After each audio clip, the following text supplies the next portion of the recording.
ওকে, আপনার নামটা একটু বলেন। না, মোমো। মোমো, বয়স কত মোমো আপনার? 22। 22। তো মোমো, এই সিক্রেটস অনুষ্ঠানে আপনি আজকে লাখ লাখ মানুষের সামনে নিজের ভুলগুলো বা অপরাধগুলো কনফিউজ করতে যাচ্ছেন। আপনি জানেন যে এই ধরনের অনুষ্ঠানে এসে নিজের ভুল বা অপরাধগুলো বললে একটা সামাজিক মানে কি বলা যেতে পারে, একটা বিরূপ প্রতিক্রিয়া আপনার উপর পড়লেও পড়তে পারে। কারণ আমাদের সোসাইটিতে মেয়েদের এই ভুলগুলোকে বা অপরাধগুলোকে খুব একটা ভালো চোখে দেখা হয় না, আঙুল তাদের দিকেই তোলা হয়। তারপরও আপনি কেন আজকে এই অনুষ্ঠানে অংশগ্রহণ করতে যাচ্ছেন? কারণ আমার ভুলগুলো এত বেশি হয়ে গেছে যে যার জন্য মানে দেখা গেছে যে এখন আমি যদি নাও বলি তারপর আমার প্রবলেমগুলো হচ্ছে, এই জন্য চাচ্ছি যে বলেই প্রবলেমগুলো হোক। ওকে, তার মানে আপনি চাচ্ছেন যে বলেই প্রবলেমগুলো সলভ হোক। হ্যাঁ। ওকে, তারপরেও যেন আর আপনার মতো করে ভুল যাতে আর কেউ কখনো না করে।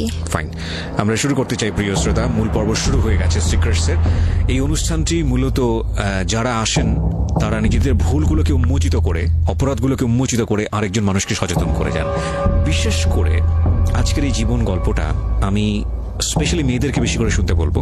টিনেজার মেয়ে যারা আছেন এবং যারা অনেক বেশি ইমোশনাল, দুই একটা ঘটনা আমাদের ফেসবুকে এরকম ভাইরাল হয় বিভিন্ন সেলিব্রিটিদেরকে কেন্দ্র করে, কিন্তু এই যে এইসব ঘটনা একদম সিমিলারলি যে আরো কত মানুষের জীবনে ঘটছে, প্রতি মুহূর্তে ঘটছে, সেটা ফেসবুকের কল্যাণে হোক বা আমাদের আধুনিক টেকনোলজির কল্যাণে হোক, বা ফেসবুক বা এই আধুনিক টেকনোলজি বাদ দিয়ে যেভাবে ঘটে যাচ্ছে আমাদের প্রতিনিয়ত, বিশেষ করে মেয়েরা যেভাবে ভিকটিম হচ্ছেন এই ভুলগুলোর কারণে, সেটা আজকের এই অনুষ্ঠান থেকে শুনে অনেকখানি সচেতন হবেন তারা, আমরা বিশ্বাস করি। ঠিক আছে, তো মামু আমরা শুরু করি। আপনার তো জানাই আছে কিভাবে এখানে গল্প বলে সবাই, বলুন। ছোটবেলা থেকে 8-10টা মেয়ে যেভাবে বড় হয় আমিও সেভাবেই হয়েছি। আপনার বাবা কি করতেন? তো আমার বাবার মানে আমার প্রবলেম হচ্ছে যে আমার ফ্যামিলি দিক থেকে আমার বাবা বডি মিস্ত্রি ছিল, গাড়ির বডি মানে গাড়ির হচ্ছে উনি মেকানিক। ওকে, নিজের ছিল, বিজনেস ছিল। আর ছোটবেলা থেকে দেখে আসছি যে আমার বাবা ফার্স্ট একটা মহিলাকে বিয়ে করে। আপনার মা কি প্রথম স্ত্রী ছিলেন? আমার মা প্রথম ছিল। তো মহিলাটা ছিল আমাদের বাসার কাজের বুয়া বলে আমাদের বাসায় বয়স কত বা আপনি কোন ক্লাসে? আমি অনেক ছোট, একদম ছোট। পরিবারের বড় সন্তান আপনি? হ্যাঁ, সবার বড়। আচ্ছা।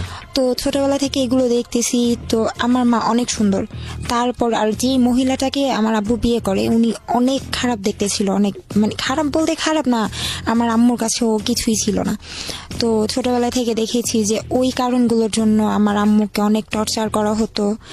তো আমাদেরকে মানে বলতো যে মার সাথে থাকবা নাকি আমার সাথে থাকবা, মার সাথে থাকলে চলে যাও, কিচ্ছু দিব না, এরকম। মানে ছোটবেলা থেকে আমরা 3 বোন ছিলাম, এক ভাই, 4 জন, তখন তো ভাই ছিল না।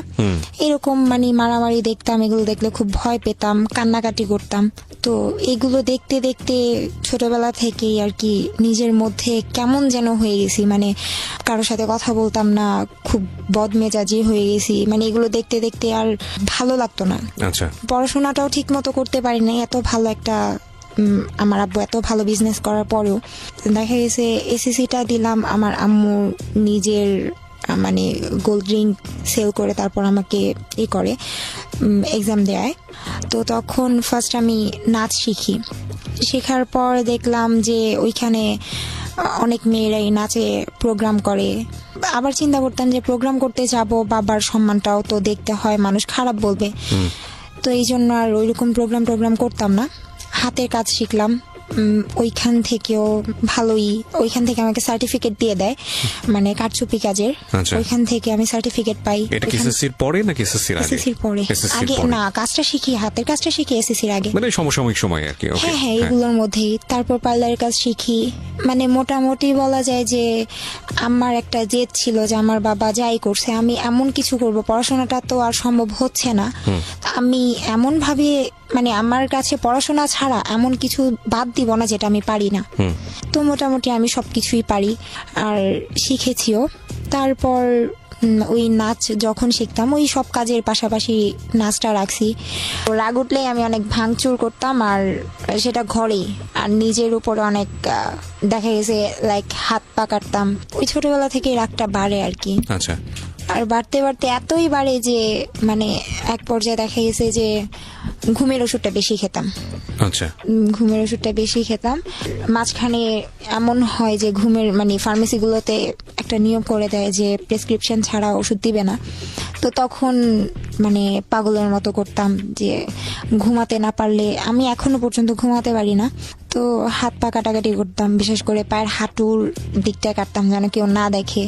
তারপর আম্মু দেখলো যে আমার অবস্থা অনেকটা খারাপ হয়ে যাচ্ছে, প্লাস আমার আব্বু এই উল্টাপাল্টা করতেছে, আমি বড় হচ্ছি, এগুলো আসলে মানে একটা মেয়ের জন্য, একটা ফ্যামিলিতে একটা মেয়ের জন্য এই দিকগুলো অনেক খারাপ। যে ফ্যামিলিতে যদি কেউ শুনে যে বাবা এরকম করতেছে, সেখানে বিয়েতেও সমস্যা হয়, প্লাস মেয়েগুলো মানে অনেক মানে যেমন আমি বিগড়ে যাচ্ছিলাম। তখন আম্মু বলে যে ওরে একটা কিছু দিয়ে ব্যস্ত রাখতে হবে যেন ও এই দিকগুলোতে নজর না দেয়, আচ্ছা, বা এই দিকগুলোতে যেন মন না আসে। নিজের উপর নিজের রাগ লাগে, কেন এমন একটা ফ্যামিলিতে জন্ম হলাম। আর আমার যেটা আমি ভুল মানে সবচাইতে বড় অপরাধ হয়েছে, আমি আমার মার সাথে খুব খারাপ ব্যবহার করতাম। তো মা শুধু কান্নাকাটি করতো, কিছুই বলতো না, শুধু কান্না করতো, বলতো তোর বাবা এগুলা করে আর তুইও কথা শোনাস।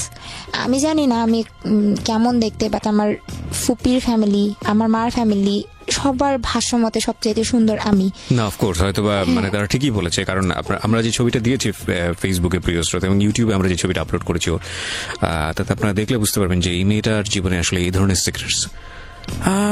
মানুষের সৌন্দর্যটা আসলে মনে বাহ্যিক দিক থেকে না, তারপরেও লুক একটা অনেক বড় ফ্যাক্ট নিঃসন্দেহে। তো সেই জায়গা থেকে অফকোর্স শি ইজ বিউটিফুল। হ্যাঁ, তারপর অনেক বিয়ের প্রস্তাব আসতো, আমি রাজি হতাম না, কারণ তখন আমার মনে হয় না মানে বিয়ে জিনিসটাকে আমি অনেক হেট করতাম, যে এইগুলো দেখতেছি আমার সাথেও যদি এগুলো হয়, মানে আমার মনের মধ্যে একটাই ছিল যে আমি বিয়ে করব যদি আমাকে ছেড়ে চলে যায়, এই ভয়ের জন্য আমি মানে সংসার জিনিসটা পছন্দ করতাম না, ভয় পেতেন। তারপর এই যে এগুলো দেখতাম, বাবা মার মারামারি, মানে আমি এতটাই হয়ে গেছিলাম যে আমি উল্টাপাল্টা ভাবে যে আমার বাবা এগুলা করে, আমি রাগ করে আমি অনেক ছেলে ফ্রেন্ডের সাথে ঘোরাঘুরি করতাম, আচ্ছা, টি শার্ট পরে ঘুরতাম। তারপর মানে উল্টাপাল্টা যেইভাবে বাবাকে ছোট করা যায়, মাকে ছোট করা যায়, ইচ্ছা করে এগুলো করতাম ওই রাগের বশেই। তো এইগুলোর জন্য অনেক এলাকা থেকে অনেক রেকর্ড আসতো, বলতো যে এগুলা কি করে মেয়ে, এরকম বাবা যদি এরকম চলে, মেয়ে এরকম চলাফেরা করে কেমন লাগে। তো বিয়ের প্রস্তাবগুলো আসলে আমি দেখতে আসতো, তারপর আমি বলতাম আচ্ছা আমি ছেলের সাথে কথা বলবো, ছেলের সাথে কথা বললে আমি উল্টাপাল্টা কথা শোনাই দিতাম, আমি না এটা করি, আমি সিগারেট খাই, আমি হাত কাটি, এটা সেটা করি, আমি কিন্তু আপনার বিয়ে করলে এগুলাই করবো। তখন আর ছেলে রাজি হতো না করে দিত। মানে ছোটবেলা থেকে একটা জিনিস ছিল যে আমি কখনোই টিচার দিয়ে পড়ি নাই। খো খেলার নাম শুনছেন? জি, ওই খেলাতেও আমি খেলছি, আর 2008 না যেন 9-তে পেপার আমার ছবি আসছিল, আমরা চ্যাম্পিয়ন হয়েছিলাম ওইখান থেকে স্যার ওরা সবাই বলে যে তুমি পড়াশোনা করো। তো তারপর এসএসসি দেওয়ার পর আমি ভাবলাম যে না থাক, আর পড়াশোনা করে লাভ নাই, কারণ দেখা গেছে যে মার উপর অনেক চাপ পড়ে যাচ্ছে, মা এইখান থেকে সেখান থেকে টাকার ব্যবস্থা করতেছে। তো তখন পড়াশোনা বাদ দিয়ে হাতের কাজগুলো করতেছি, আর এই যে ফ্রেন্ডদের নিয়ে ঘোরাঘুরি। তখন মিরপুর 11:30-তে একটা জব পাই আমি, সেটা হচ্ছে সিকিউরিটি অফিসের। Security job? না সিকিউরিটি বলতে উনি আমাকে, অফিসটা ছিল সিকিউরিটি অফিস, তো ওইখানে আমাকে বলছে যে তুমি রিসেপশনে বসবা, শুধু তুমি। আপনি লেখাপড়াটা কি তখন অফ করে দিয়েছেন? হ্যাঁ, অফ করে দিয়েছি। কেন অফ করেছেন? এইসব আচরণের কারণে? এইসব আর দেখা গেছে পড়াশোনা চালাতে পারতেছি না, হচ্ছে না, কারণ একটা মেয়ের মানে টিচার ছাড়া অনেক কিছু লাগে, বই খাতা, তারপর সবকিছু, এই জন্যই আর পড়ি নাই। তো ওই অফিসে স্যার যেদিন আমাকে বলছে তুমি চাকরি করার জন্য আসছো, আমি বলছি জি স্যার। তুমি এতটুকু একটা মেয়ে, তুমি চাকরি করবা? যে স্যার এতটুকু মেয়ে, আচ্ছা আপনি আমাকে দেখেন, যদি ভালো লাগে রাখবেন, না ভালো লাগলে নাই। তো উনি আমাকে বললো ঠিক আছে তুমি 1 সপ্তাহ ট্রায়ালে থাকো। তো থাকার পর স্যার আমাকে এত বেশি পছন্দ করে ফেলে, বলতেছে যে ঠিক আছে মমো তুমি এখন থেকে এখানেই থাকবা।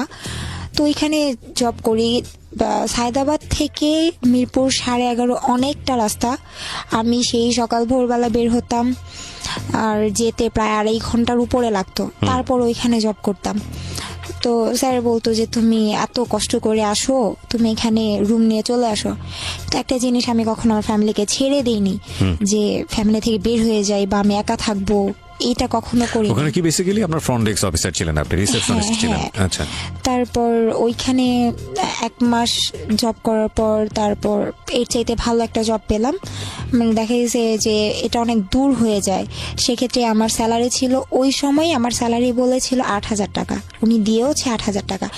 তারপর মানে বসুন্ধরাতে আসলাম। বসুন্ধরা সিটিতে আমার এক দাদা আমাকে জব নিয়ে দেয়। ওইখানে ফার্স্ট ছিল 5,000, তারপর এরকম বাড়তে বাড়তে 8,000-এর মতো হয়।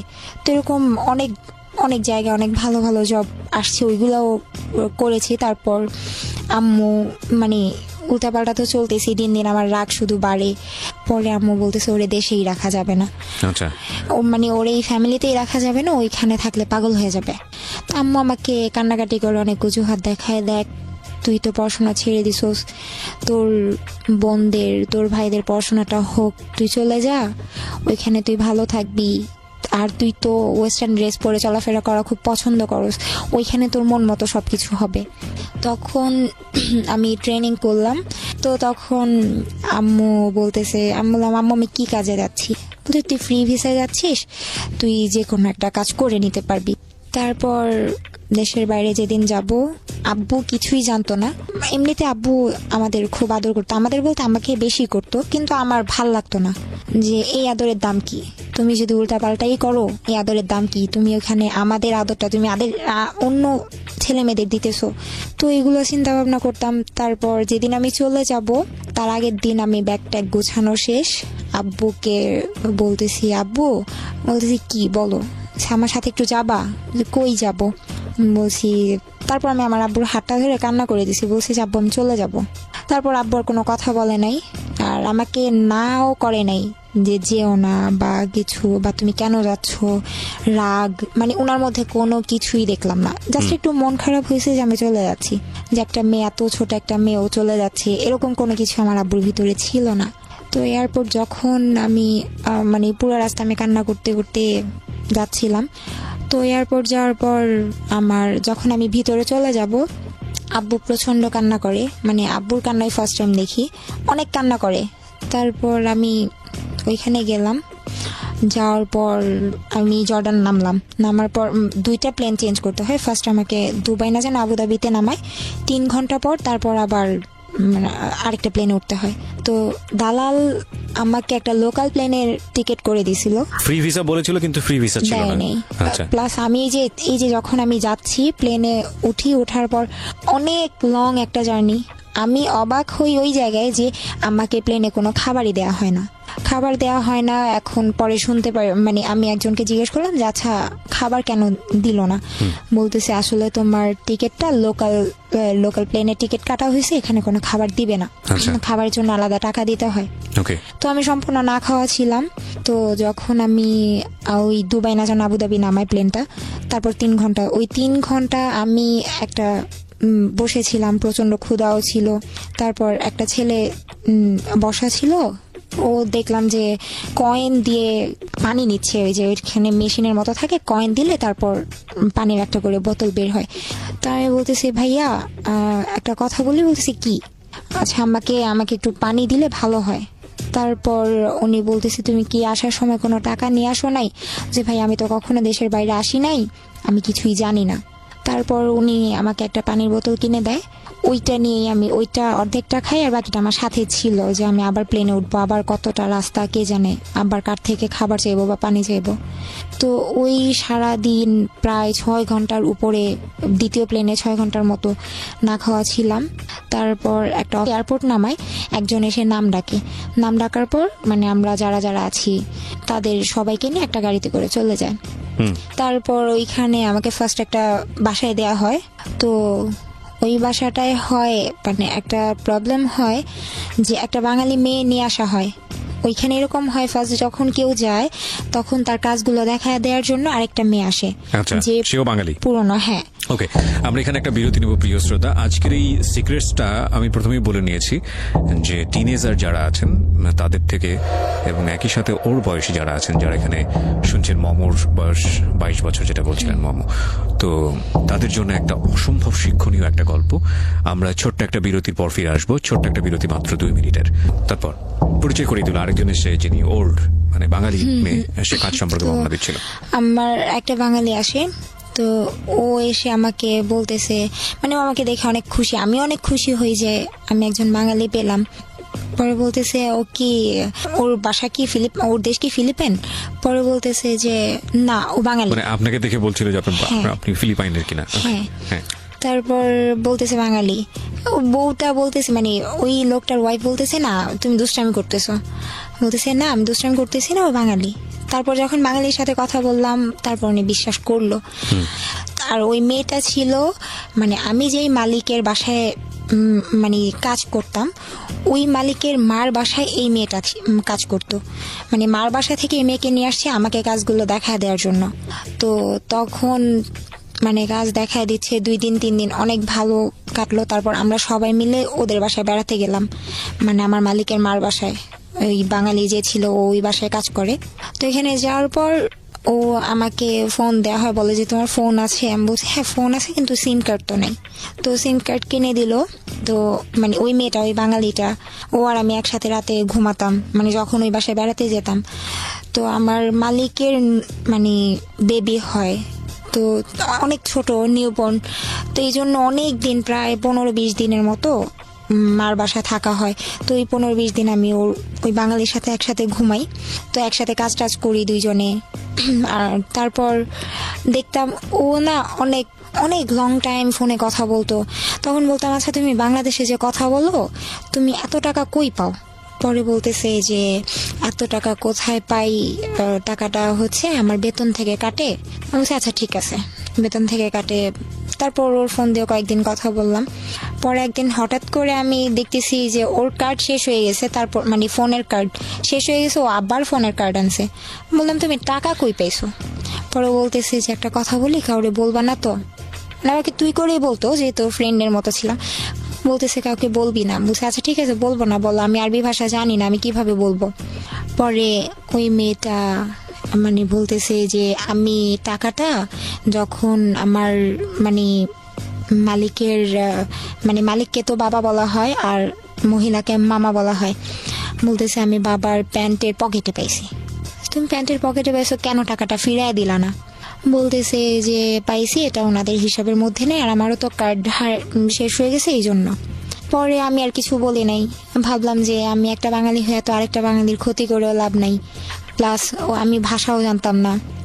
তো একটা পর্যায়ে মানে ওর সাথে চলতে চলতে এতটা ক্লোজ হয়ে যায়, ও আমাকে সব সত্যি বলে দেয় যে ও 2-1 দিন পর পরই ওই মালিকের ঘর যখন গুছাতে যেত তখন ওই মালিকের পকেট থেকে টাকা চুরি করতো।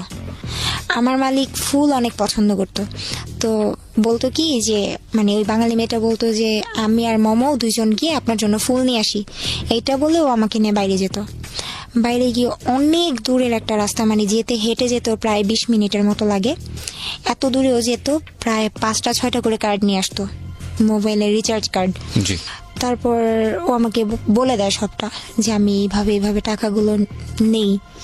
তারপর আমি অনেক রাগ করি যে আমি এখন বলে দিব যেভাবে পারি। ওনার আমার ভাষা না বুঝুক, আমার ইশারা তো বুঝবে, আমি বলে দিব সব। তারপর মেয়েটা আমার প্রায় এক পর্যায়ে পা ধরে কান্না করে। তারপর আমি ওরে অনেক মারি, মানে আমি নিজেই ওরে মারছি। মানে অনেক রাগ লাগে আমার যে এরকম, ওর জন্য তো আমাকেও তো ভুল বুঝতে পারে যে আমি যে সত্যি কথাগুলো বলতেছি না, এই জন্য হয়তো আমারও বিপদে পড়তে হতে পারে। তো ওরে আমি মারার পর ও বলতেছে তুই আমার মারছস, আমার কষ্ট নাই, তুই শুধু বলিস না। তারপর আমার অনেক মায়া হয়, আমি আর কিছু বলি নাই। 2 দিন পরে আমরা আমাদের বাসায় চলে আসি, ওর বাসায় চলে আসার পর আমার মালিককে আমি বলতেছি যে আমার যে কার্ড দেওয়ার কথা, আমার ফোনে তো টাকা নেই, আমার ফোনের কার্ড দেন। উনি বলতেছে যে তোমার কার্ড কেন দিব, তুমি তো কার্ড নিছই। কার্ড নিছি মানে আমি ওনার যেভাবে পারতেছি বুঝায় বলতেছি। তখন ইংলিশে যতটুকু পারতেছি বুঝাইতেছি, প্লাস সাথে আরেকটা মেয়ে ছিল নিচতলায় কাজ করতো, তো ওনার দিয়ে বুঝাইতেছি।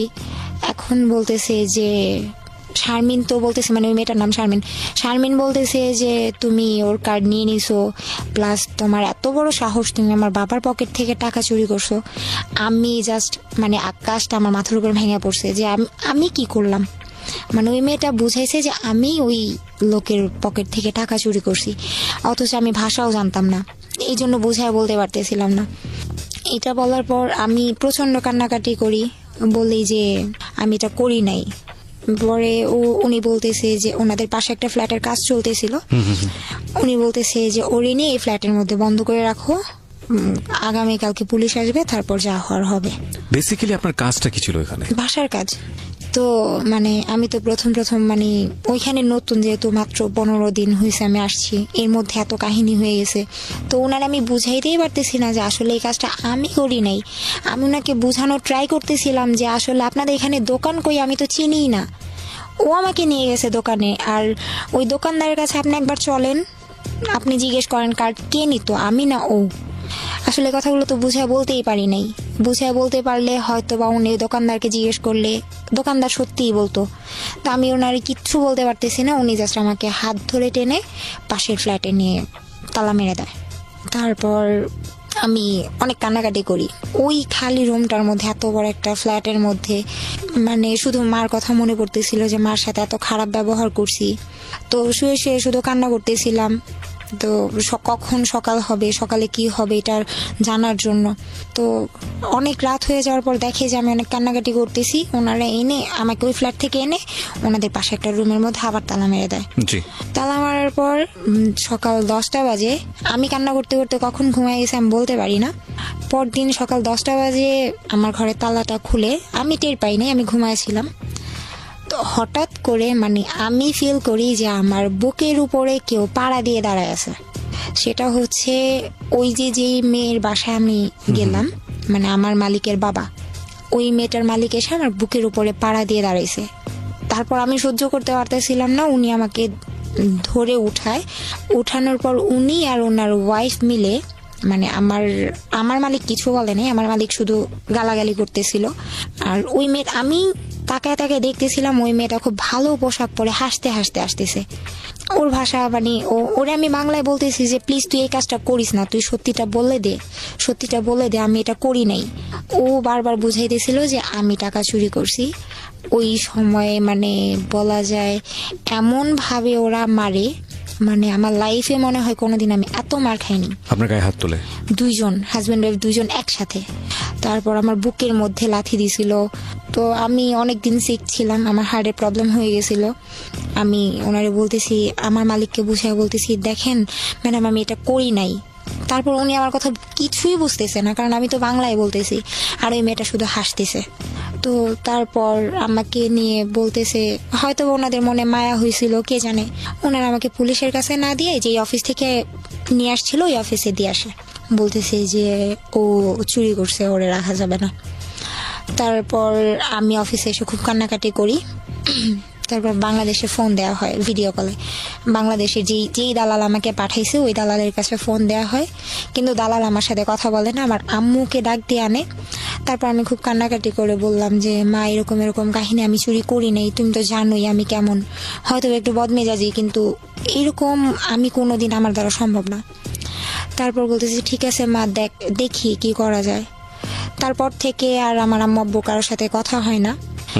তারপর একটানা 10 দিন ওই অফিসে, একটা অফিসের মধ্যে 3টা পুরুষ থাকে, 3টা পুরুষের মাঝখানে এইভাবে বসে থাকা, সারা দিন না খেয়ে বসে থাকা। রাতে এই 10 দিন আমাকে সারাদিন অফিসে রাখতো, আর রাত হলে মানে যে কোনো একটা বাসায় নিয়ে যেত। ওই বাসায় আমাকে বলতো যে রাতটা এখানে থাকো, সকালে আমি আবার নিয়ে যাব। তো এক বাসায় দিয়ে আসতো। আমার মনে আছে যে আমি এমনও বাসায় আমাকে দিয়ে আসছে যে বাসায় ওয়াশরুমের পাশে বিছানা করে শুতে দিয়েছে। আর প্রচন্ড ঠান্ডা ছিল, মানে শীতের দিন ছিল, আর ওই দিকে তো এমনিতে অনেক ঠান্ডা, মানে ওই অবস্থাতে সহ্য করতে পারতাম না।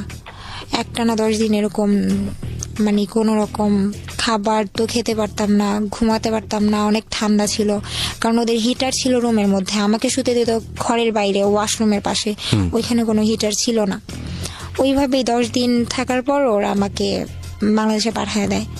তারপর আবার এখান থেকে বাংলাদেশে পাঠানোর পর আবার তার বলতেছে তুমি আসছো 15 দিনের জন্য আসছো, 15 দিন পর তুমি আবার চলে যাবা।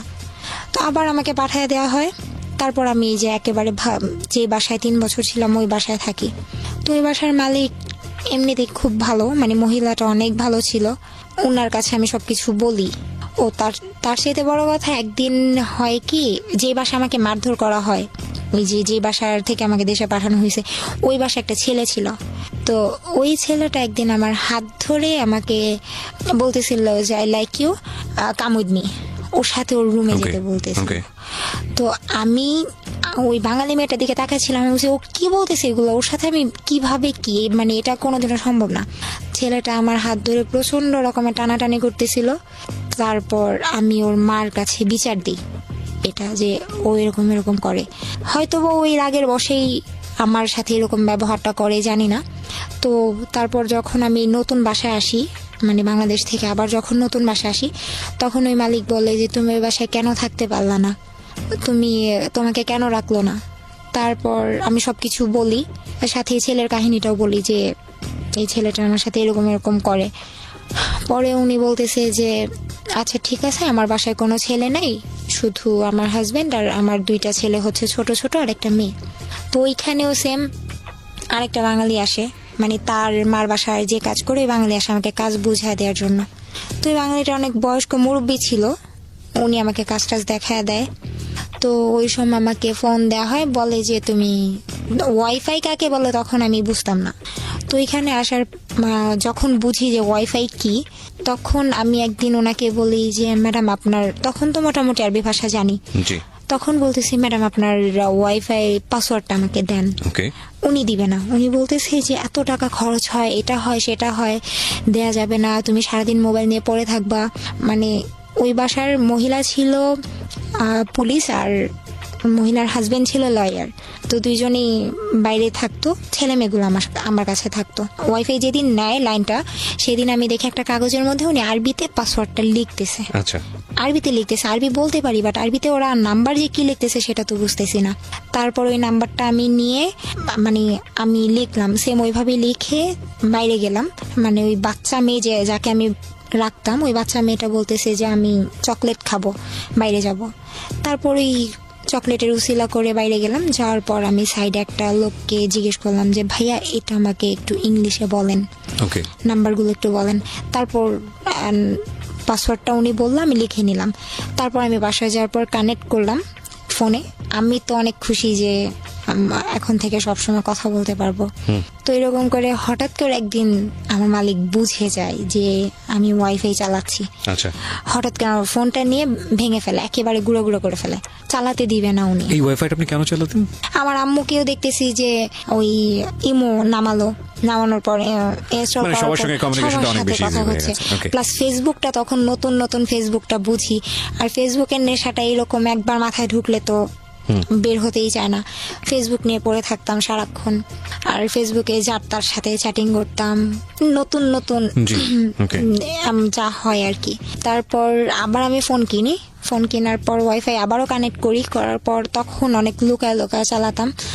মালিক আসলে ওয়াইফাইটা অফ করে রাখতাম যেন না বুঝে। ওই সময় কত টাকা পেতেন আপনি এই কাজ করে? মাত্র 13,000 টাকা। বাংলাদেশের টাকায় 13,000 টাকা। এই টাকাটা আপনি দেশে পাঠিয়ে দিতেন? হ্যাঁ, সব টাকা দেশে পাঠাতাম। ওকে। আর আমি আসছি বাইরে যাওয়ার পর আমি 1 টাকাও নিজে খরচ করিনি, সম্পূর্ণ টাকা দেখা গেছে ওই যে দেখতাম আম্মু অনেক কষ্ট করতেছে, আম্মুকে দিতাম। এর মধ্যে আমার ছোট বোনটার বিয়ে হয়ে যায়। তো ওই ছোট বোনের বিয়েতে 30,000 টাকা দিই আমি, মানে আমার অ্যাকাউন্টে জমা ছিল, শেষ টাকাটুকু আমি দিয়ে দিই যে এটা দিয়ে তুমি বিয়ে দিয়ে দাও, আমি টাকা দিয়ে কি করবো, এইরকম বুঝাই। তারপর হঠাৎ করে মানে ফেসবুকে একজনের সাথে কথা হওয়ার পর হঠাৎ করে কেন যেন আমি বলতেছি দেখি কাকে ভাল লাগে, দুষ্টামি করে যে দেখি কাকে ভাল লাগে তার সাথে কথা বলবো। তো একটা ছেলের ছবি দেখলাম, দেখার পর আমি বলতেছি যে দেখতে অত একটা ভালো না, বাট অত একটা খারাপও না। তারপর আমি ওকে অ্যাড পাঠাই, ও অ্যাড অ্যাকসেপ্ট করে না।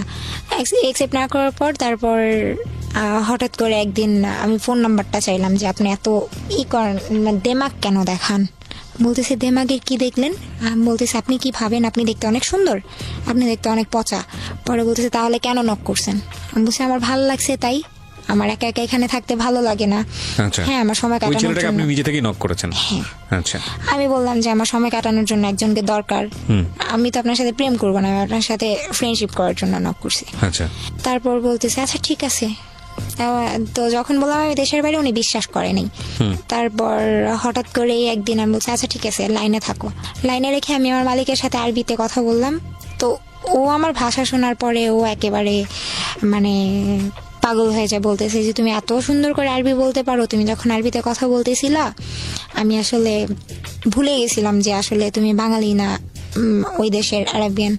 আর সবচেয়ে বড় কথা, ওই দেশের কেউ বিশ্বাস করতো না যে আমি বাঙালি। আচ্ছা, সবাই বলতো যে হয়তো বা ফিলিপিনি আর নয়তো অন্য কোনো জায়গার, বিশ্বাস করতো না। তারপর আমিও বলতাম হ্যাঁ আপনারা যা ভাবেন তাই আমি। আচ্ছা, তারপর এই যে ওর সাথে ফোনে কথা হতে থাকে, তো তখন আমি শুনতে পারি যে ছেলেটার নাম কি ছিল? ছেলেটার নাম, ঠিক আছে, তো ওর সঙ্গে আপনি নক দিয়েছিলেন এবং আপনি কথাবার্তা বলছেন আমি ওর কথা সঙ্গে। বলতে থাকি। ওকে, তারপর আমি একটা পর্যায়ে যে শুনতে পাই যে ও আমাকে বলতো, ওর সাথে ফ্রেন্ডশিপ ছিল মনে হয় সর্বোচ্চ গেলে 1 সপ্তাহ। আচ্ছা, তারপর ওরে মানে ওকে আমি বলতাম যে আচ্ছা তুমি আমার জন্য একটা ছেলে খুঁজো, আমি রিলেশন করব যেন আমি দেশে এসে বিয়ে করতে পারি, যেহেতু বিয়ের জন্য ফ্যামিলি ইন দ্য মিনটাইম কি আপনারা কি ফেক আইডি ইউজ করতেন নাকি মানে ফেক বলতেন নিজেদের ছবি দিয়ে একদম সব নিজেদের জেনুইন? হ্যাঁ। ওকে, তারপর ছেলে দেখতে বললাম, তো ও বলতেছে আচ্ছা ঠিক আছে দেখতেছি। ও বলতেছে কিরকম ছেলে পছন্দ তোমার? আমি বললাম যে কিরকম ছেলে পছন্দ, আমি অনেক সবচেয়ে বড় কথা আমি লম্বা ছেলে অনেক পছন্দ করি, আর যেমনই হোক ছেলে যেন শিক্ষিত হয়, কারণ একটা শিক্ষিত মানুষ কোনো যেন অ্যাটলিস্ট আমার বাবা মা যেরকম করে সেরকম করবে না। গায়ে কখনো হাত তুলবে না, গায়ে হাত তুলবে সংসারের না, মধ্যে অশান্তি করবে না, খারাপ ব্যবহার করবে না, এইগুলাই। তো তখন ও বলতো আচ্ছা ঠিক আছে। আর আমি ওর কাছে সবকিছু শেয়ার করতাম, আমার পাশে এটা হচ্ছে সেটা হচ্ছে, আমার বাবা মা এগুলো করতো। আসলে কি মন খারাপ থাকতো, শেয়ার করার কথাগুলো শেয়ার করার জন্য একজনকে দরকার ছিল। তারপর হঠাৎ করে ও অনেক ছেলেকে দেখায়। আমি আসলে বুঝাতে যাচ্ছিলাম আমার কাউকেই ভালো লাগে না, আসলে আমি তোমাকে পছন্দ করি। আচ্ছা, এটা আপনি বুঝতে চাচ্ছিলেন? বুঝাতে যাচ্ছিলাম। ওকে, ও বুঝতো কিন্তু আমাকে বুঝতে দিত না যে ও বুঝতেছে। তারপর হঠাৎ করে মানে আমার রাগ, মানে অনেক মেজাজ গরম হয়েছে। আমি কি তুমি কি বুঝো না, ঢং করো, তুমি বুঝতেছো ঠিকই যে আমি তোমাকে পছন্দ করি, তারপরে তুমি এমন কাহিনী করতেছো। পরে বলতেছে আচ্ছা ঠিক আছে তোমাকে আমি 20 তারিখে একটা কথা বলবো। কি কথা তুমি এখনই বলো? বলতেছে তোমার জন্য ছেলে দেখছি। ছেলে দেখছো, বলো না, নাম ছবি দাও। ও দিবে না, বলতেছে যা দেয়ার 20 তারিখে দিব। তো 20 তারিখ আসে, আমি তো ওয়েট করতেছি কার কথা বলবে কার কথা বলবে। আমি মনে মনে ভাবতেছিলাম হয়তো ও নিজের কথাই বলবে। তারপর আপনাকে বলেছিল কিছু যে আপনি ওর ফেসবুক আইডি দেখে ওর সঙ্গে জিজ্ঞেস করছিলেন যে হ্যাঁ। তুমি কোথায় থাকো কি করো? হ্যাঁ, তখন কি বলেছিল? ওর বাসার ঠিকানা বলে যে আমি এখানে পড়াশোনা থাকি, করছে কিনা বা পড়াশোনা করছে। হ্যাঁ, কোথায় পড়াশোনা করছে? তখন অনার্স মনে হয়, অনার্সে পড়তেছে তখন। এরকম কথা বলেছে? হ্যাঁ। ওকে, ঠিক আছে। তারপর ওর সাথে কথা চলতে থাকে। 20 তারিখের ঘটনা? হ্যাঁ, রাত 12টা 1 ও আমাকে বলতেছে I think I love you. মানে কি? আপনার সঙ্গে ফেসবুকে কথা চলার কতদিন পরের ঘটনা এটা? এই তো 1 সপ্তাহ পর। 1 সপ্তাহ পর? 1 সপ্তাহের মধ্যে? 1 সপ্তাহের মধ্যে। I think I love you. Okay, হ্যাঁ। তারপর আমি বলতেছি যে কি বলছো আমি শুনি নাই। ও বলতেছে আই লাভ ইউ। তারপর আমি অনেক খুশি যে আসলে আমি যেটা চাইছিলাম, আমি তো চাইছিলাম ও আমাকে প্রপোজ করুক। তারপর আমি ওকে আই লাভ ইউ টু বলে ফোনটা রেখে দিই। আচ্ছা, আবার ফোন দেয়, ফোন রাখলা কেন? বলছি তারও 5 মিনিট পর আসতেছি। তারপর ও আমাকে বলে প্রপোজ করলো। তারপর আমি ওকে বললাম আচ্ছা আমি 5 মিনিট পর ফোন দিই। আচ্ছা, তো বলতেছে কেন 5 মিনিট পর ফোন দিবা? বলতেছে একটু কাজ আছে বলে, মানে অনেক বেশি খুশি ছিলাম। ও কি জানতো যে আপনি জর্ডানে কি ধরনের কাজ করেন? হ্যাঁ, সব জানতো? সব Okay. বলে দিছি। মানে আপনার লাইফের আদ্যপান্ত সব জানতো? হ্যাঁ। Okay. না, আর যখন ফ্রেন্ডশিপ হয় তখনই বলি যে আমি এই কাজ করি, আর ফ্যামিলি ব্যাকগ্রাউন্ড এরকম? হ্যাঁ। ওকে, তো তখন ও যখন আমি বললাম 5 মিনিট, ও বলতেছি কেন কি হয়েছে? আমি বলছি যে না 5 মিনিট পর ফোন দিতেছি। বললাম ফোনটা রাখি। মজার কথা আমি আমার রুমে গিয়ে এত বেশি খুশি ছিলাম, মানে আমি আমার খাটের উপর প্রচন্ড লাফালাফি করতেছিলাম, একটা বার আমার খাটটা ভেঙে গেছিল। ওহো, ওকে। ও যে খুব বেশি সুন্দর তাও না, মানে আমার দিক থেকে অনেক। আচ্ছা, তো ওর সাথে রিলেশন হওয়ার পর আস্তে আস্তে মানে ওর সাথে কথা চলতে থাকে। তো এর মধ্যে হঠাৎ করে একদিন বলতেছে, না সারা রাত কথা বলতো, আমরা দুইজন একসাথে কথা বলতাম ভিডিও কলে। টাইমের একটা ব্যাপার ছিল যে বাংলাদেশের 4 ঘন্টা ডিফারেন্স ছিল। মানে আগানো না পেছানো? আগানো ছিল। ওরা ছিল আগানো। হ্যাঁ, আচ্ছা, ওকে। বাংলাদেশ ছিল আগানো। তো এখন আমি যখন ফোন দিতাম ওর এখানে, আমার এখানে যদি রাত 10টা বাজতো, ওর এখানে প্রায় অনেক রাত হয়ে যেত। তো এখন ভিডিও কলে ও কি করতো, ভিডিও কলে আমার সাথে লাইনে থাকতো, আমি বলতাম যে আমি সারাদিন এত এত কাজ করছি, আমার খুব খারাপ লাগতেছে, আমি একটু ঘুমাই। আচ্ছা, ওর বলতেছে হ্যাঁ ঘুমাও, ও লাইনে থাকতো, আমি ফোনটা এক সাইডে রেখে আমি ঘুমিয়ে যেতাম, মানে এমন ভাবে রাখতাম যেন ও আমাকে দেখতে পারে। ওকে, তো মানে এইভাবে সম্পর্কটা এরকম ঘুমাতাম। পর্যায়ে ছিল। হ্যাঁ, এত ভালো ছিল। ইভেন আমি যখন গোসল করতে যেতাম ও বলতো যে আমি লাইনে আছি, তুমি 24 ঘন্টা আমাকে লাইনে রাখবা। তো তখনও আমি বেসিনের উপর ফোনটা রেখে আমি আমার মতো গোসল টোসল শেষ করে ঘরে আসতাম। মানে এটা কি, মানে এরকম একটা সেনসিটিভ মুহূর্ত ওকে আপনি সাথে রাখবেন? হ্যাঁ, মানে 24 আওয়ার্স আমার সাথে থাকতো। ওকে, তো ওকে, তারপর খাওয়া দাওয়া সবকিছুতেই। তো হঠাৎ করে একদিন দুপুর দিকে কথা বলতেছি, তো ও আমাকে মানে অন্যরকম একটা কথা বলে যে যেটা ভিডিও কলে হ্যাঁ ও আমার সাথে লাইনে থাকতো সব সময়, বাট যেটা হতো যে ফোন সেক্স বলতে যেই ব্যাপারটা হয় সেটা ফার্স্ট ও আমাকে বলে যেদিন, সেই দিন ওর সাথে আমি ফোনে কথা বলতেছি আর আমার হাত পা কাঁপতেছিল। আমি বলছি যখন আমি তোমার সাথে ভিডিও কলে কথা বলি তখন আমি তোমার দিকে তাকাই না, আমি আমার মতো কাজ করতে থাকি, এই জন্য অত একটাই লাগে না। তো কথা বলতে বলতে হঠাৎ করে মানে আমার হাতে একটা ব্যাগ ছিল, ব্যাগের মধ্যে মানে ওই বাচ্চারা খেলে না, ওরা মনে হয় গ্লাস গ্লাস ভেঙে রেখে দিছিল। তো ওইটার সাথে ওর সাথে ফোনে কথা বলতে বলতে আমি এতই হয়ে গেছি, ওইটার সাথে লেগে আমার ডান পায়ের এই যে হাঁটুর নিচে এই জায়গাটায় এতটা কাটে, মানে আমি টেরও পাই না, মানে টেরও পাননি? কেটে গেছে আচ্ছা। Already, Okay. মানে একদম রক্ত দিয়ে ভেসে যাচ্ছে, আমি বলতে পারি না, জি। বাসায় কেউ ছিল না। তো হঠাৎ করেই আমার এমন একটা অবস্থা, ওর আমি বলতেছি আচ্ছা আমি একটু আমার কেমন যেন লাগতেছে, বলতেছি কি হয়েছে, আচ্ছা পাটা এত গরম লাগতেছে কেন। তখনও ওর সাথে আমি লাইনে কথা বলতেছি, বলছে কেন তুমি কি করতেছো, না কিছু করি না, আমি পায়ে না একটু আগে ব্যথা পেয়েছি। বলছে কিভাবে ব্যথা পেয়েছো, বলতেছে দেখো কি হয়েছে। যখন আমি পায়ের দিকে তাকাই ফার্স্ট আমার ফ্লোরের দিকে চোখ যায়, যেমন ফ্লোরটা পুরো একদম ব্লাড দিয়ে যাতা অবস্থা। তো আমি আমার পাটা কাপড়টা উঠায় দেখতেছি পা থেকে মানে রেলে কাটা লাশ যেরকম হয়ে যায়, একদম মাংসটা ভিতর থেকে একেবারে কেটে যায়, এইরকম একটা অবস্থা হয়ে গেছে। অথচ আমার হুশই নাই, ওর সাথে কথা আমি এত ব্যস্ত। তো ওইটা দেখার পর আমি অনেক জোরে চিৎকার করি, বাসায় কেউ ছিল না, বাচ্চাগুলো স্কুলে ছিল। তো ও তখন চিৎকার শুনে ভিডিও কল দেয়। তো ভিডিও কলটা আমি রিসিভ করার পর ওকে আমি দেখানোর পর ও কান্নাকাটি করতেছে, কি হয়েছে তাড়াতাড়ি পা বাঁধো। তো সাথে আমার একটা কাপড় ছিল, হেজাব ছিল, হেজাবটা খুলে আমি পাটা বাঁধি। তারপর এক পর্যায়ে ওইটা দেখার পর আমি সেন্সলেস হয়ে যাব এমন অবস্থা। ও শুধু আমার ফোনটা তো আমার হাতেই ছিল, ও আমাকে বলতেছে যে গেটটা খুলো, চিৎকার করে আমাকে ডাকতেছে মামা গেটটা খুলো, গেটটা খুলো। তুমি যদি এখন গেটটা না খোলার, যদি তুমি এইভাবে এই বন্ধ ফ্ল্যাটের মধ্যে যদি তুমি সেন্সলেস হয়ে যাও, হয়তো বা ব্লিডিং হতে হতে তুমি মারাও যেতে পারো। রাইট। তো আমি বারবার আমার পায়ের দিকে তাকাচ্ছি আর চিৎকার করতেছি। তারপর কোনো রকমের মানে পড়ে গেছি আমি মাটিতে।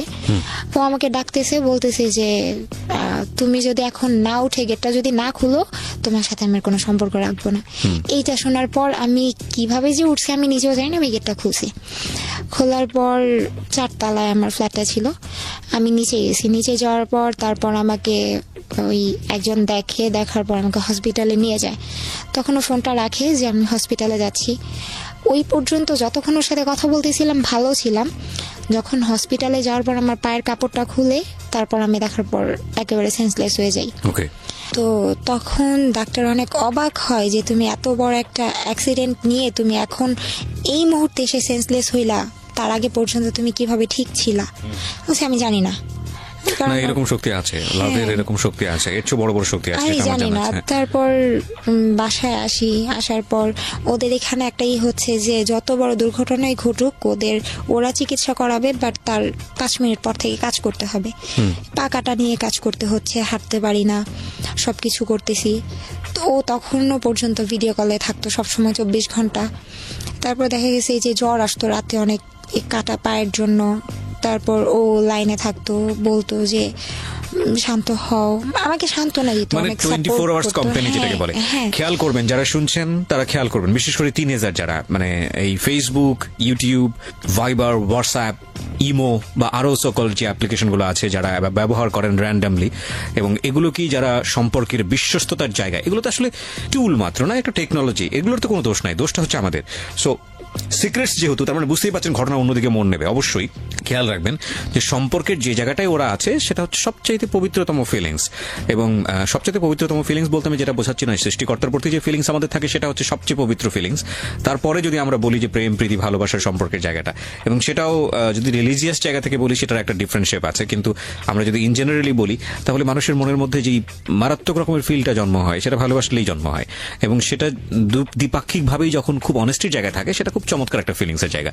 তো সেই জায়গাটায় আছে হচ্ছে গল্পটা, এবং খেয়াল রাখবেন এটা অনেকের জীবনেই ম্যাচ হবে। আজকের এই সিক্রেটসটা অনেকের সাথেই মিলে যাবে। বলুন তারপর। তারপর সবসময় থাকতো ফোনে? আস্তে আস্তে সুস্থ হই, আর এদিকে ওর সাথে ওর প্রতি আমি এতটাই অ্যাডাক্টেড হয়ে যাই যে আমার এদিকে কাজে মন নাই, কাজ করতে পারতাম না ঠিক মতো, মানে ওকে ম্যাডাম না এসে দেখলে ভালোই লাগতো রাগারাগি না। তো তারপর ওর সাথে মানে এরকম কথা হতো, আর কাজের অনেক তো ব্যাঘাত ঘটতই। তারপর আস্তে আস্তে না বলতো, ওকে আমি দেখতাম যে রাতের পর রাত ও জেগে থাকতো, দিনের পর দিন জেগে থাকতো।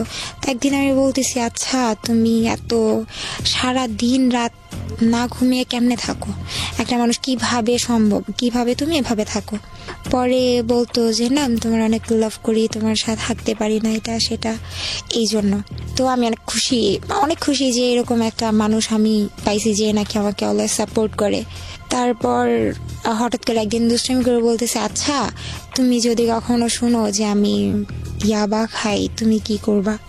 তো তখন আমি খুব বেশি চিৎকার করে কান্নাকাটি করি, আর নিজে নিজে বলতে থাকি যে কি করলাম আমি, এটা যে আমার লাইফে একজনকে লাভ করলাম, সেও ওই ছেলেটাই এরকম। বলছিল যে আমি যদি ইয়াবা খাই তখন কি হ্যাঁ, করবা? হ্যাঁ। মানে আমাকে বুঝাতে যদি। তো তখন আমি অনেক কান্নাকাটি করি। পরে বলছে, এই বোকা মেয়ে শোনো, আমি না অনেক সুন্দর করে গুছায় মিথ্যা কথা বলতে পারি। তো আমি বলছি, গুছায় মিথ্যা কথা বলতে পারি মানে? বলছে, এই যে মাত্র মিথ্যা কথা বললাম, তুমি ধরতেও পারলা না, দুষ্টামি করলাম। তো এরকম মাঝে মাঝে অনেক কিছু দুষ্টামির মাধ্যমে আমাকে অনেক কিছু বলতো। তারপর ও বলতেছে, তারপর আমি বলতেছি, আচ্ছা তুমি না ঘুমায় কিভাবে থাকো? তারপরে সত্যি কি তুমি আবার খাও? বলতেছে, আরে বোকা না, আমি সব করি না। তারপর রিলেশন যখন আস্তে আস্তে ডিপ হতে থাকে, তা একটা পর্যায়ে ও আমার কাছে সবকিছু স্বীকার করে যে হ্যাঁ আমি এটা করি। তো তখন আমি বলছি, দেখো আমি তোমাকে এতটাই লাভ করে ফেলছি, এখন তুমি যদি এর চাইতেও বড় কিছু করো আমি তোমাকে ছাড়তে পারবো না, বাট তুমি এটা ছেড়ে দাও। পরে ও আমার সাথে রিলেশনের পর ও বলতেছে, আমি এখন অনেক হ্যাপি, আমি আগে অনেক একা ছিলাম, তুমি আসার পর অনেক ভালো আছি। তো আমিও খুশি, ও খুশি, দুইজনে খুব ভালো চলতেছে। ওর ফ্রেন্ডদের সাথেও আমার কথা হতো, গ্রুপ চ্যাট হতো, সবাই একসাথে কথা বলতাম, ফোনে কথা বলতাম, তো দুষ্টামি করতাম। এখন ও আবার আমাকে ওর লাইফের কিছু স্টোরি বলতো, একটা মেয়েকে অনেক লাভ করতো, মেয়েটাকে ওর সাথে অনেক কিছু হয়েছে। তো এরকম অনেক মেয়ের কাহিনী আমি শুনছি ওর থেকে। শুনতে শুনতে শুনতে শুনতে কতগুলা মেয়ে যে হয়েছে হিসাব নাই, প্রত্যেকটার সাথে ফিজিক্যাল করছে। এগুলো বলেছে আপনাকে? হ্যাঁ। ওকে। তো আপনার খারাপ লাগতো না এগুলো শুনলে? কান্না করতাম, বুঝতে দিতাম না। তারপর আবার মনকে বুঝাতাম আসলে ও তো আমাকে সত্যিটা বলতেছে, এটাই বেশি। ও চাইলে আমাকে লুকায় রাখতে পারতো, হাইড করতে পারতো, আমি তো জানতেও পারতাম না, ওকে, সমস্যা নাই। তো হঠাৎ করে একদিন এত রাগ লাগে, রাগটা ওর প্রতি না অন্যজনের প্রতি রাগ করে আমি কাচের একটা গ্লাস ভেঙে আমি আমার হাত কাটিয়েছি। আমার হাতে এখনো দাগ আছে, জি। হাত কাটি। তো এটা নিয়ে অনেক রাগ করে যে খারাপ মেয়েরা এগুলো করে, এটা সেটা করে। আচ্ছা ঠিক আছে, আর করবো না। ও বলতেছে যে তুই অন্য কোনো কারণে কাটোস নাই, তুই অন্য কোনো ছেলের জন্য কাটছস। 24 ঘন্টা তুমি আমার সাথে আসো, আমি অন্য কোনো ছেলের জন্য কেন কাটবো? তো এটা গেল। আরেকদিন মানে আমি রান্না করতাম ওর সামনে, মানে ওই যা করার আর কি, ডেইলি লাইফ 24 ঘন্টা সে সাথে হ্যাঁ, থাকতো। ও আমার সাথে থাকতো। তো হঠাৎ করে একদিন রাতের বেলা কি নিয়ে যেন ওর সাথে আমার ঝগড়া হয়েছে। এখন আমি বলছি, দেখ আমি কিন্তু মারা যাব। বলছে তুই মারা যাবি। আর ও অনেক খারাপ ভাষায় গালি দিত আর এবং মিথ্যা সেগুলো বলতো। আপনার কাছে মধুর লাগতো। হ্যাঁ, মধুর লাগতো প্রথম এক্স্যাক্টলি, হ্যাঁ, প্রথম এগুলো সত্যি। মধুর লাগে। আমি কিছুই বলতাম না। তারপরে আস্তে আস্তে যখন দেখি গালির পরিমাণ বাড়তেছে, আমিও তখন গালাগালি শুরু করে দিই। ওকে, মানে ও যেমন ওর বাবা মা তুলে গালি দিচ্ছে, তখন আমি ওর বাবা মা তুলে গালি দেওয়া শুরু করি। এটা কি মানে আপনাদের তখনও দেখা হয়নি, সবকিছু দেখা ভার্চুয়ালি হয় হচ্ছে, নাই। মানে ভিডিও কল টল এগুলোর মধ্যে? ভিডিও কলে সব হচ্ছে, ওর সামনে গোসল করতেছি, ফোন সেক্স হচ্ছে, সব হচ্ছে। ওকে তো কিন্তু ওর সাথে আমার এখনো দেখাই হয় নাই। ওকে, পয়েন্ট করবেন এগুলো, কারণ আমরা এই যুগেই বসবাস করি। ইনফ্যাক্ট আজকালকার যুগে একটা মানুষকে রিচ করা দেশের এই প্রান্ত থেকে বিশ্বের যে কোনো প্রান্তেই থাকুক না কেন, ইটস মানে টাইম ফ্যাক্ট, কয়েক সেকেন্ডের ব্যাপার। টেকনোলজি আমাদেরকে সেই জায়গাটায় নিয়ে গেছে। একটা সময় ছিল যখন আমরা শুনেছি এরকম আমাদের নানি দাদিদের কাছ থেকে, বাবা মায়ের কাছ থেকে, যে একটা ছেলে এবং একটা মেয়েকে প্রপোজ করতে মাসের পর মাস চলে যেত, বছরের পর বছর চলে যেত, রাস্তায় দাঁড়িয়ে থাকতে থাকতে স্যান্ডেলের তলা ক্ষয় হয়ে যেত, তারপরও সে প্রপোজ করার সাহসটা পর্যন্ত পেত না, এবং তারপর সে সম্পর্ক মোড় নিতে তো আরও সময়ের ব্যাপার। কিন্তু এখন বিষয়টা এরকম হয়, সম্পর্কে মোড় নেওয়া, তারপরে বিবাহ সাথী, তারপরে ঘর সংসার, তারপরে শারীরিক সম্পর্ক, বিভিন্ন বিষয় থাকে না? তো এখানে বিষয়টা হয়ে গেছে এরকম যে আগে সবকিছুর আগে শারীরিক সম্পর্ক। কারণটা হচ্ছে, এটা খুব সহজেই প্রপোজ করার পেছনের অন্যতম কারণটা হচ্ছে, ছেলেটা যখন মেয়েটাকে বলছে, বা ভাইস ভার্সা যদি বলি, মেয়েটা যখন ছেলেটাকে বলছে, তখন কোনো দায় থাকছে না। দায় বলতে আমি যেটা বোঝাচ্ছি, যে আমি যে কথাটা বললাম মেয়েটাকে বা ছেলেটাকে বললাম, যদি ছেলেটা মন খারাপ করে কিংবা মেয়েটা যদি মন খারাপ করে, তাহলে যদি সে কোনো অ্যাকশন নেয়, সে অ্যাকশনটা কত দূর পর্যন্ত যেতে পারে। এই জায়গাটায় আমাদের একটা প্রচন্ড রকমভাবে সিকিউরিটি আছে, যে ভার্চুয়াল বলা এইসব হয়, এবং ঠিক আছে, it's okay, let's do it, দরকার কি সম্পর্কে যাওয়ার জন্য। কিন্তু মূল কথা হচ্ছে, একবার যদি আপনি এই সব জায়গাতে ঢোকেন এবং সেটা যদি বিশ্বস্ততার সম্পর্ক না হয়, কিংবা বিশ্বস্ততার সম্পর্ক না হয়েও যদি এরকম বিষয় হয়, যদি লস হয় তাহলে দ্বিপাক্ষিকভাবেই লস হওয়ার সম্ভাবনা আছে, সেই জায়গাটাও যদি না হয়, তাহলে এটা অনেক বড় একটা বিপদের কারণ হতে পারে। আমরা এ কথা বললেও যে কালকে থেকে এইসব সবকিছু বন্ধ হয়ে যাবে ইন্টারনেটের দুনিয়াতে, এটা আমি বিশ্বাস করি না। তবে কিছু মানুষ সতর্ক হবে, আর আজকের এই গল্পটা শুনলে অনেকেই সতর্ক হবে, এবং শুধু সতর্ক না, ভয়ানকভাবে সতর্ক হবে। সামনের দিকে আগাই। তারপর আমি দুজন এত রাগারাগি, এত গালাগালির মধ্যে পরে হঠাৎ করে কি নিয়ে যেন অনেক বড় একটা ঝগড়া হয়। তো ওরে আমি বলতেছি, দেখ আমি কিন্তু সুইসাইড করব বলতেছে। আর আমি একটু বলি যে আমার রুমটা ছিল, বাড়িটা ছিল ডুপ্লেক্সের নিচতলাতে ছিল বসার রুম, দোতলাতে ছিল শোয়ার রুম, আর দোতলার সাইডে আরেকটা মানে আলাদা করে ছাদের মতো করা, যেখানে সাইডে বাগান করা, আর আমার রুমটা ছিল তার পাশেই। মানে পুরো বাড়িটার মেট হিসেবে ছিলেন, মানে সার্ভিস দিতেন। তো আমার ওই সাইড, আমার রুমটা এমন একটা সাইডে ছিল, প্লাস আমার রুমের বাইরে যে মেন গেটটা থাই গ্লাস লাগানো ছিল, যে আমি যদি এখানে চিৎকার করে মরেও যাই, আমার পাশের রুমের কেউ শুনবে না। একটু দূরেতে ছিল রুমগুলো। তো ওরে আমি বলতেছি যে দেখো, বাড়িটা কি একজনেরই ছিল? হ্যাঁ, একজনেরই ছিল। মালিক কি করতেন বাড়ির? মালিক লয়ার, আইনজীবী ছিলেন। হ্যাঁ। ওকে। তো ওরে আমি বলতেছি, দেখো আমি এখানে একা একা থাকি, আমার ফ্যামিলি ছাড়া থাকি, এমনিতেই মানসিক একটা চাপ আমার ভিতরে, আর আমি বাবা মা ছাড়া কখনো থাকি না, এখানে থাকি। তোমাকে নিয়ে আমি হয়তোবা ভালো আছি, বাট তুমি এমন কিছু করো না যাতে আমার উল্টাপাল্টা আমার মরে যেতে ইচ্ছা করে। ওকে। তো ওরে আমি বলতেছি, ও আমাকে তুই করে বলতেছে, আমি তুই করে বলতেছি, আমি দেখ আমি কিন্তু মরে যাব। বলতেছে যে যা, তাতে আমার কি? বলছে সত্যি কিন্তু? পরে বলতেছে যে হ্যাঁ মরে যাবি, কি করবি? আমি গলায় দড়ি দিব। পরে বলতেছে আচ্ছা ঠিক আছে, গলায় দড়ি দিবি, পারলে আমার সামনে দে, সবকিছু তো আমার সামনে করো, সেটা আমার সামনে কর। বলছি আচ্ছা ঠিক আছে, করব। তো আমি নিচের কাজটা শেষ করে ম্যাডামকে বিদায় দিলাম। বললাম যে ম্যাডাম আমি এখন ঘুমাবো, আমার অনেক খারাপ লাগতেছে, আমি একটু যাই, শরীরটা খারাপ। বলতেছে আচ্ছা ঠিক আছে, চলে যাও। এগুলো কি আপনি আরবিতে বলতেন? হ্যাঁ, ওকে, পারতেন? সম্পূর্ণ আরবিতে। আমি এখনো পুরো সম্পূর্ণ আরবিতে কথা বললে হয়তো কেউ বুঝবেই না, আমি বাঙালি না, আরবিয়ান। ওরে বাবা, এগুলো শিখেছেন কিভাবে আপনি, কোত্থেকে? জানি না, আমি মানে আমার মানে কোনো কিছু শুনলে, কোনো কিছু দেখলে খুব সহজেই ওটা আমি আয়ত্তে আনতে পারি।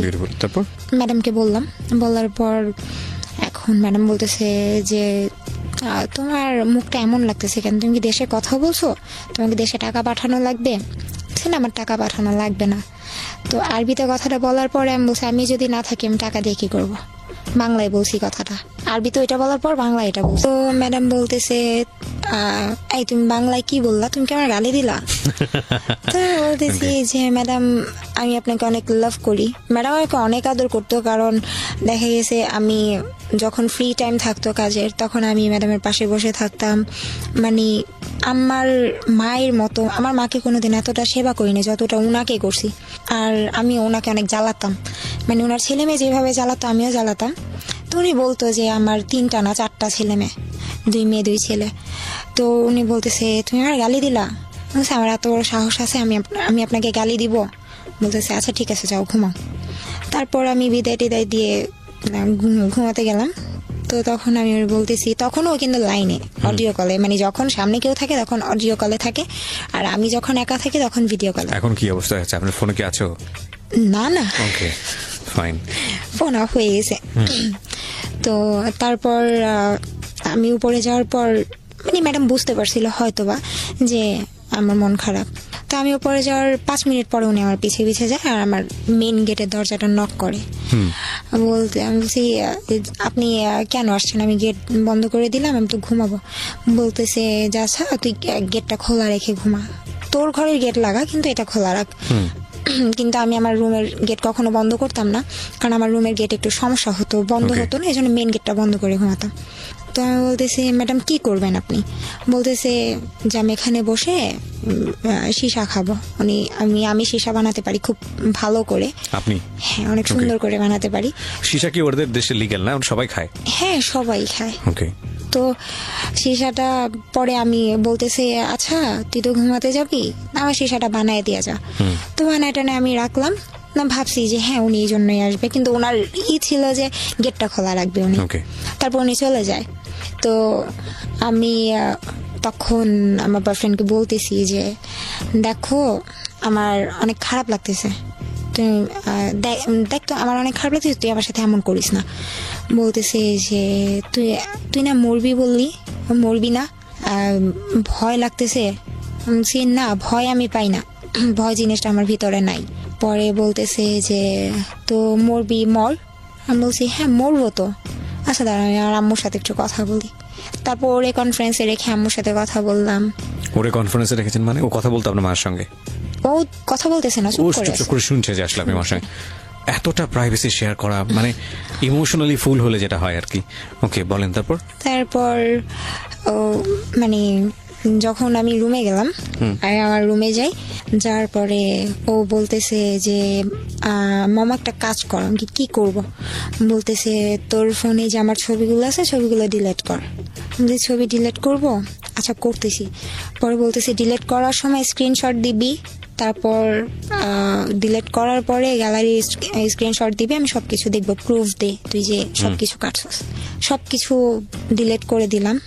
তারপর বলতেছে আচ্ছা তোর সাথে আমার লাস্ট কল কখন, ফোন কল যখন হয়েছে ওই লিস্টটা ডিলিট কর।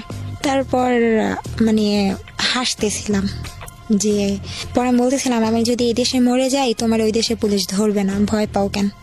বলতেছে তুই ডিলিট কর। করলাম, তারপর স্ক্রিনশট দিলাম যে করছি।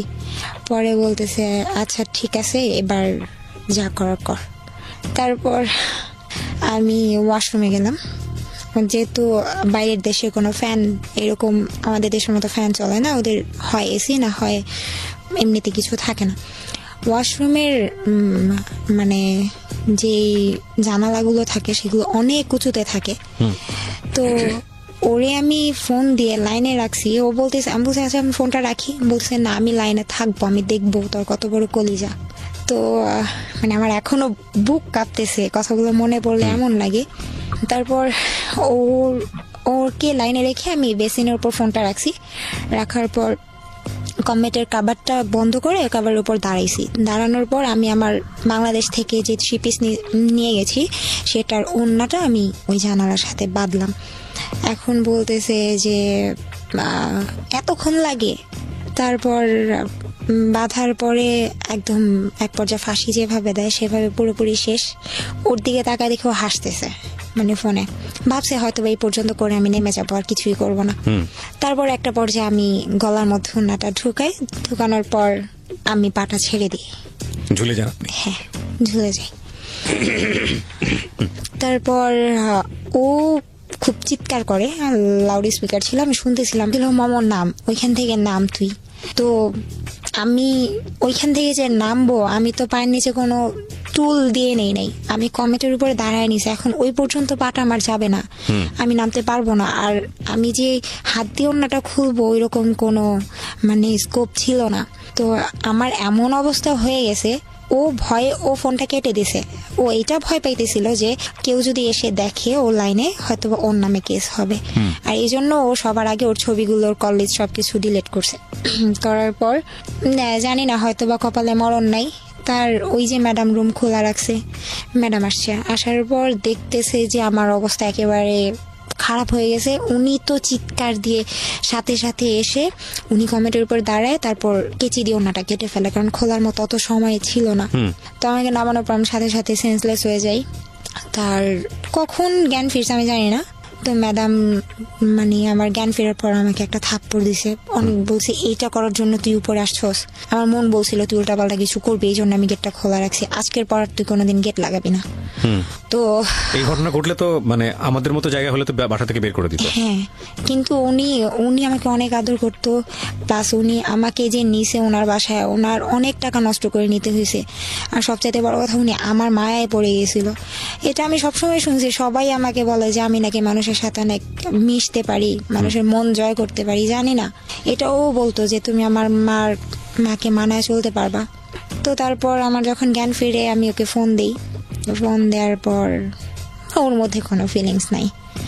আবারও কথা চলতে থাকে, এরকম করতে করতে হঠাৎ আরেকদিন এমন রাগ লাগে, এমন ঝগড়া হয়েছে।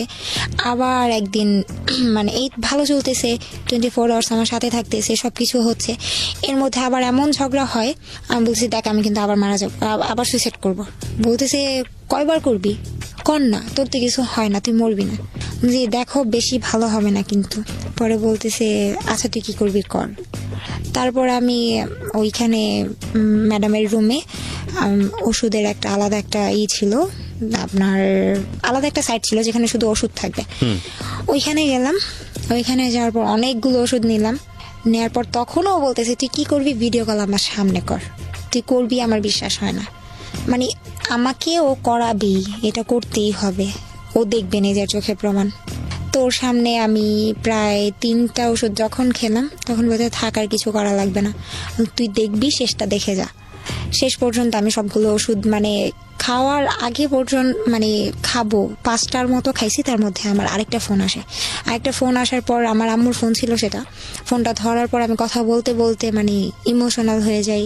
মা আমার জন্য মন খারাপ ছিল, মার সাথে মা বলতেছে মমতার কথা অনেক মনে পড়তেছে। তখন আর কি বুঝলাম যে মার মন, এমন একটা সময় ফোন দিতে হলো। তারপর আমি সব ওষুধগুলো ফেলে দিই, 10টা ওষুধ ছিল, 5টা খাওয়ার পর 5টা ফেলে দিই। তারপর ওই 5টা খাওয়ার পর আমি সারাদিন আমার মানে কোনো ক্ষতি হয় নাই, কিন্তু আমার এমনিতেই খুব মাথা ঘুরতো, পড়ে যাব লাগে এরকম।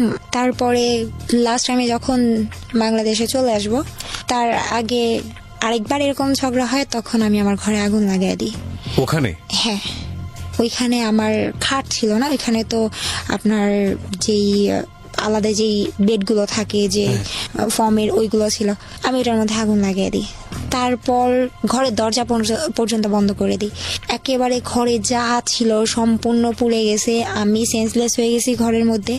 তো জানালা দিয়ে যে কালো ধোঁয়াগুলো বের হয়েছে সেটা পাশের বাড়ির লোক দেখে আমাদের বাসায় লোক পাঠানো হয়, তারপরে আমাকে এখান থেকে বের করা হয় জানালা দিয়ে এসে।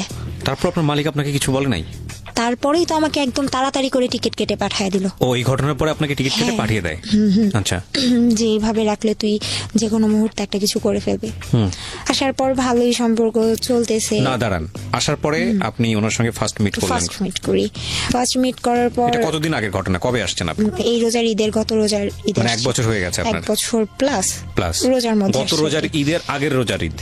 তো এখন ওর সাথে ফার্স্ট মিট, ও আমাকে সামনাসামনি যখন দেখে, আমি যখন দেশের বাইরে ছিলাম, মানে এখন আপনি আমাকে যা দেখতেছেন আমি মোটেই এমন ছিলাম না, অনেক সুন্দর ছিলাম, অনেক ফ্যাট ছিলাম। তো ও আমাকে দেখার পর তাকায় আছে, বলতেছে যে আমি যা চাইছিলাম তার চাইতে অনেক বেশি পাইছি। ফাইন, এখানে আমার একটা কথা আছে। একটা হচ্ছে যে আপনি যখন আসলেন তখন আপনি প্রতি মাসে কত টাকা পাঠাতেন ওই সময়? 13,000। ওই 13,000-ই পাঠাতেন। আচ্ছা, ইনকাম তো ভালোই ছিল সবকিছু মিলে, আপনি সবকিছু মিলে ভালোই ছিলেন। হ্যাঁ, আচ্ছা, ভালো তো এই ছেলেটার ছিলাম। জন্য আপনার এই অবস্থা হয়ে আপনার দেশে ফিরতে হলো। তার কারণ হচ্ছে ও আমাকে বলছে বিয়ে করবে, সেই জন্য। আর আমি আসার সময় আমার বাসার কারোর জন্য কিচ্ছু আনি না, জাস্ট আমার আম্মুর ও জন্য ছেলেটা একটা বলেছে বিয়ে চেন করবে, এসে, হ্যাঁ। তো কি বলতেছিল তুমি দেশে চলে আসো তোমাকে বিয়ে করবে এরকম কিছু তারা দিচ্ছিল? তো হ্যাঁ, তারা দিচ্ছিল বলতে আমি পাগল হয়ে গেছি, বিয়ে করবে, চলে যাই, আর কষ্ট করতে ভালো লাগতেছে না। প্রায় 3 বছর হয়ে তাহলে আসলো। বাসায় আগুন ধরালেন কেন? আসার আগে ওই যে ঝগড়া, আবার ঝগড়ার কারণে আগুন ধরিয়ে দিয়েছেন? হ্যাঁ, আচ্ছা, তো আসলেন ওই যে তারপর? প্রচন্ড রাগ। হ্যাঁ। তারপরে আমি ওর শুধু ওর বাবা আর ওর দুলা ভাই ছাড়া ওর ফ্যামিলির যারা ছিল সবার জন্য আমি সবকিছু আনি, গিফট আনি, বাট আমার ফ্যামিলির কারোর জন্য কিচ্ছু আনি না। তো এই জিনিসটা ও কত বছর পরে আসলেন? 3 বছর। 3 বছর দেশের বাইরে ছিলেন, 3 বছর পরে আসলেন। হ্যাঁ, তারপর ওর সাথে ফার্স্ট মিট যখন, তখন ও বলতেছে আমি যা চাইছি তার চাইতে অনেক বেশি সুন্দর তুমি। আর ওর ফ্যামিলি সবাই ছিল কালো, এখন মানে যেটা সত্যি কথা, ওর ফ্যামিলি সবাই কালো। তো বলতেছে যে তুমি তো আমার বংশের সবচাইতে বেশি সুন্দরী হবে। আমি বলছি থাক, এমন করে বলার দরকার নাই, শুধু বিয়ের টাইমে বিয়েটা করলেই হবে। দুষ্টামি করতেছিলাম। এরপর থেকে ভালো রিলেশন হচ্ছে। ফার্স্ট যেদিন আমাদের দেখা হয় সবচাইতে মানে ইন্টারেস্টেড ব্যাপারটা হচ্ছে এটা যে ফার্স্ট দিনই আমাদের ফিজিক্যাল হয়ে যায়। কোথায় মিট করেন আপনারা? মানে ও আমাকে একটা জায়গায় নিয়ে যায়, ও বলতেছে চলো আমার একটা সিক্রেট কফি শপ আছে, ওইখানে আমরা যাব। তো ওইখানে আমরা যাই। কোথায় কফি শপটা? একটা শনি একরাতে, ঢাকার ভেতরে শনি একরাতে। হ্যাঁ, তারপর? তো ওইখানে নিয়ে গেল। তো এইখানে মানে এতদিন পরে ওরে আমি দেখছি, এখন এর মধ্যে কিছু হয়ে যাওয়াটা অস্বাভাবিক কিছুই না, যেহেতু ফোনে আমাদের এত কিছু হতো। তো ফার্স্ট মিট আমার মনে হয়নি ওরে আমি প্রথমবার দেখতেছি, মনে হয়েছে ওরে আমার অনেক আগে থেকেই দেখা। ওই দিন এরকম হলো। কফি শপের ভিতরে? কফি শপের মধ্যে। কফি শপ এটা হয় কিভাবে? তার মানে কফি শপটা অন্যরকম ছিল। অন্যরকম বলতে কফি শপ ডিজাইনটা করা হয়েছে এরকম ভাবে যাতে ডিজাইনটা করে? করা হয়েছে এরকম, মানে আলাদা আলাদা সাইড ছিল দুইটা, হ্যাঁ। দুইটা সাইডের সোফাগুলো ছিল রাউন্ড সোফাগুলো। ওকে। ওই রকম যখন ভিতরে কেউ ঢুকতো তারা সোফাটা বন্ধ করে দিত, দেয়ালের সাথে বন্ধ করে দিল, এটা জাস্ট ছোট একটা রুমের মতো হয়ে যেত। উপর থেকে খোলা? উপর থেকে খোলা, উপরে তো দেয়াল। আচ্ছা, হ্যাঁ। আর এটা বন্ধ করে দিলে আলটিমেটলি কেউ এন্টার করতে আর না? পুরাটাই ছিল মানে অন্ধকার, লাইক সব ডিম লাইট জ্বালানো ছিল এরকম। তো ওইটা টোটাল কেউ ডিস্টার্ব করতো না? না। তার মানে এইরকম সোফা আলটিমেটলি এগুলো বানানো হয়েছে যাতে করে এখানে কাপড়রা আসে এবং এসব কাজ করে। ওকে, তার মানে আর পার আওয়ার্স ওরা 200 টাকা করে নেয়। ওখানে পার আওয়ার্স বসলে 200 টাকা করে নেবে, তার মানে একদম specially facilitated for this kind of illegal activities. Okay, আমার জানা ছিল না। হ্যাঁ, বলেন তারপর। তারপর ওই দিন এরকম হয়ে যায়, তারপর আস্তে আস্তে প্রায় সপ্তাহে 2 দিন করে দেখা হতো। আপনার নিজেরও তো একটু ইতস্ততা লাগার কথা, কারণ আপনাকে আমি প্রশ্নগুলো এই কারণেই করছি, কারণ আপনি সেই সময় অনেক বেশি ইমোশনাল এবং যে ধরনের পরিবারে বড় হয়েছেন সেখানে এই ধরনের অ্যারোগেন্ট গ্রো করাটাও খুব স্বাভাবিক। কিন্তু আপনি এরকম একটা খোলামেলা জায়গাতে, হাজার হলেও এটা তো এক ধরনের চরম পর্যায়ের ক্রেজিনেস না থাকলে এরকম পাবলিক জায়গাতে, আপনার জন্য তো এটা প্রথম। ভার্চুয়ালি আপনারা এক ধরনের সম্পর্কে জড়িয়েছেন সেটা আলাদা বিষয়, কিন্তু এটা তো একদম এক ধরনের পাবলিকলি এই ধরনের সম্পর্কে জড়িয়ে যাওয়া, দুজনের ফার্স্ট মিট, তার মধ্যে আপনার নিশ্চয়ই এটার মধ্যে সম্মতি ছিল। হ্যাঁ, আমার সম্মতি ছাড়া কিছু হয়তো ইম্পসিবল। রাইট, ও কিন্তু ভুল করেছে, সে কারণেই ও কিন্তু আজকে এখানে এসেছে, এবং আর এই আমি না ভুলের চাইলে- মাত্রাটা কত বড় আপনারা যখন সামনের দিকে যাবেন তখন বুঝবেন। হ্যাঁ, আমি না চাইলে কোনোদিন এটা হতো না, আর পারতো না। রাইট।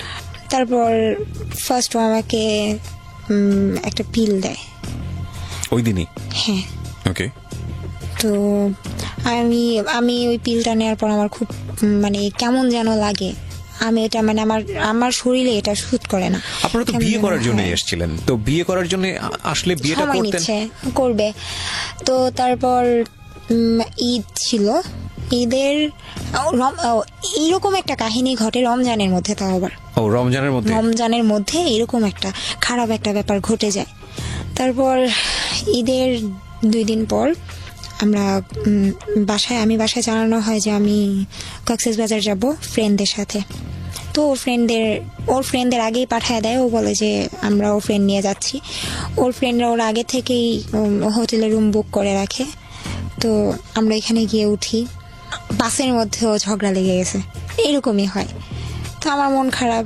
আমরা ওইখানে যাওয়ার পর মানে এমন একটা অবস্থা হয়েছে, মানে ও যে এতটা পাগল আমি রুমে ঢুকতে দেরি, এতটা জার্নি করে আসছি, ওর আমার উপরে ছাপায় পড়তে দেরি নেই।